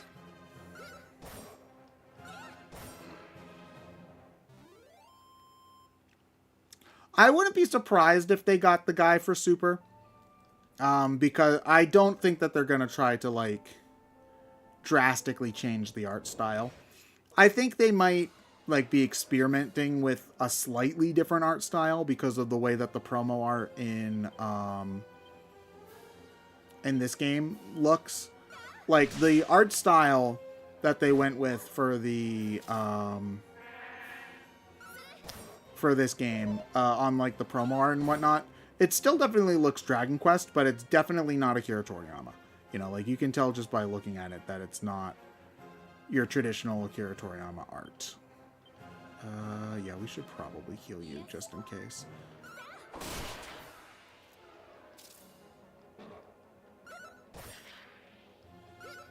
Toyo Toro? Okay. Yeah, I don't follow Dragon Ball, so I don't know who the other artists are, unfortunately. There was a chest over here.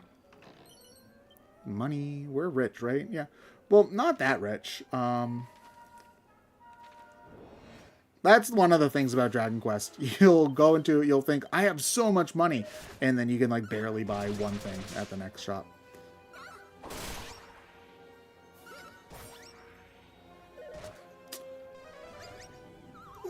Okay.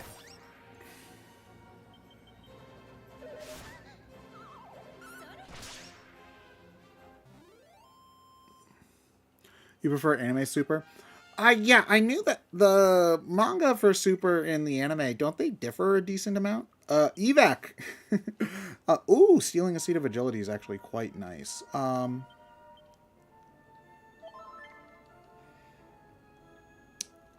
I thought I remember hearing somewhere that the manga and anime for Super were quite a bit different. Like, um, I can't help but I can't remember exactly.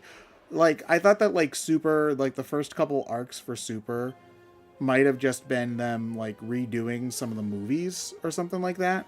Am I off base here? Full arcs. Did I watch Daima? No, I do need to watch Daima though. It looks cute.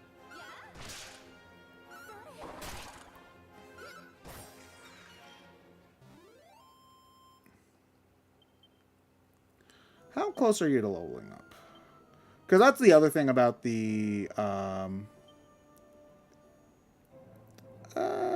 decent bit. You keep on taking a lot of damage though. We'll use one of the ones that's in here.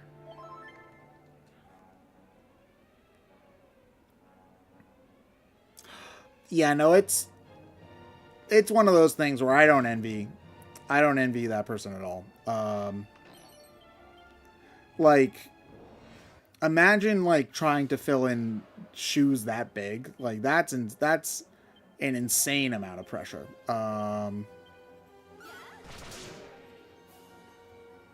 You know, there's very like I'm trying to think of like, you know, there's very few, you know, artists that are so like tied with their work in that kind of way.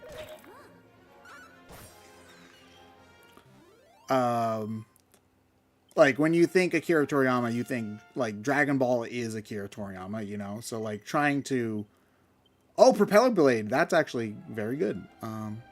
Charles Martinet, like you're living up to a legacy, you know, a legacy veteran, you know, somebody who had been doing this for decades, you know. It's like that's pretty hard shoes to fill, you know. Okay, Propeller Blade. Yeah, you do multiple hits on one enemy, so that's more for like boss fights. I do remember I did class change to a thief in my first playthrough because I wanted to have the items, like the item finding skills. Because I don't know like where all the secrets are in this game particularly well.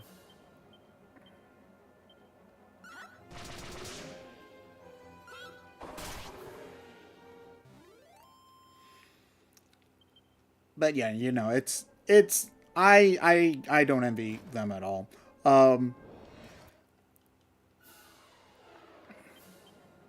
Unfortunately, it doesn't help when like the original, you know, like when they started before Toriyama. Like it's also just unfortunate that he passed away the way that he did. You know, like where it was sudden.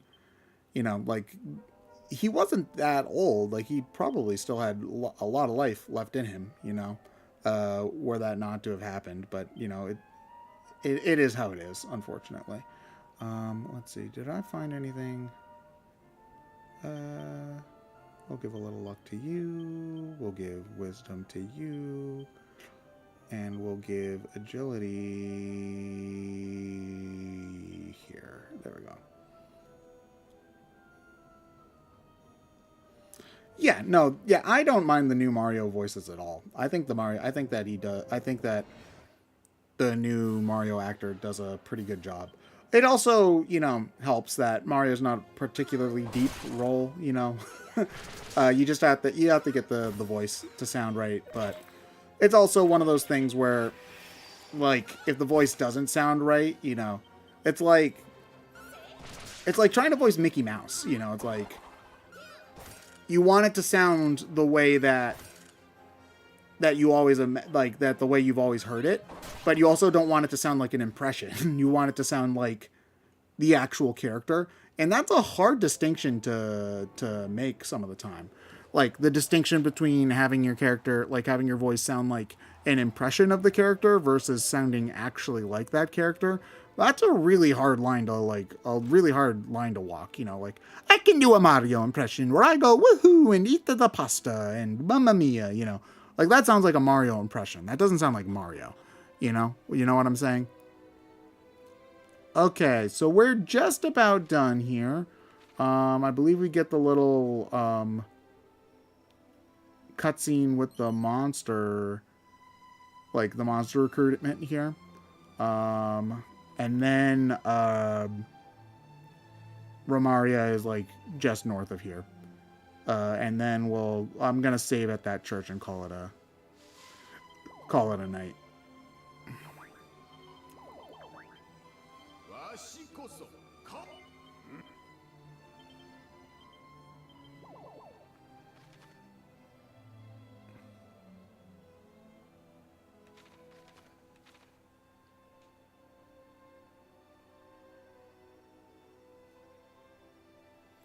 Yeah, I think that though, if you're recasting a voice, you do kind of want it to be its own. Like you want the actor to have their own and their own like take on it. You know, like Charles Martinet probably would have been happy voicing Mario until the end of time.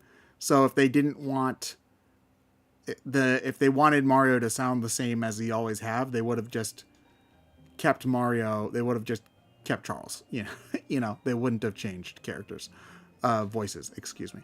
All right. I'm going to call it a night here. We are going to save at this here church, and then I'm going to call it a stream because it has been about 2 hours and I have work tomorrow, unfortunately. I'll just have to remember that next time we play, that I didn't actually explore the town, so I'm going to need to do that. But yeah, no, I'm definitely going a lot faster in this run because in my original run, I got to Romaria in like 4 hours. I think it might have been even more. But yeah, thank you everybody for stopping by. This was a really fun stream. I was really happy that you know, we got a lot of chatting and you know, a lot of people watching, which is appreciated because I know that DQ is like not as popular over here, and you know, a lot of people would rather watch me play some other game, but this is what I want to play, so that's what I'm going to stream. Anyway, thank you all so much, and yeah, again, I know that I've been yes, I will burn your eyes out with light mode. I'm still trying to keep to Sunday, Monday, Wednesday for streaming. Probably not this coming Wednesday. I don't believe I'll be able to stream, but you know, I've at the very least been streaming every Sunday, you know, and at least Monday or Wednesday. I've been trying to keep up with at least some of that. So yeah. All right. Later, everybody.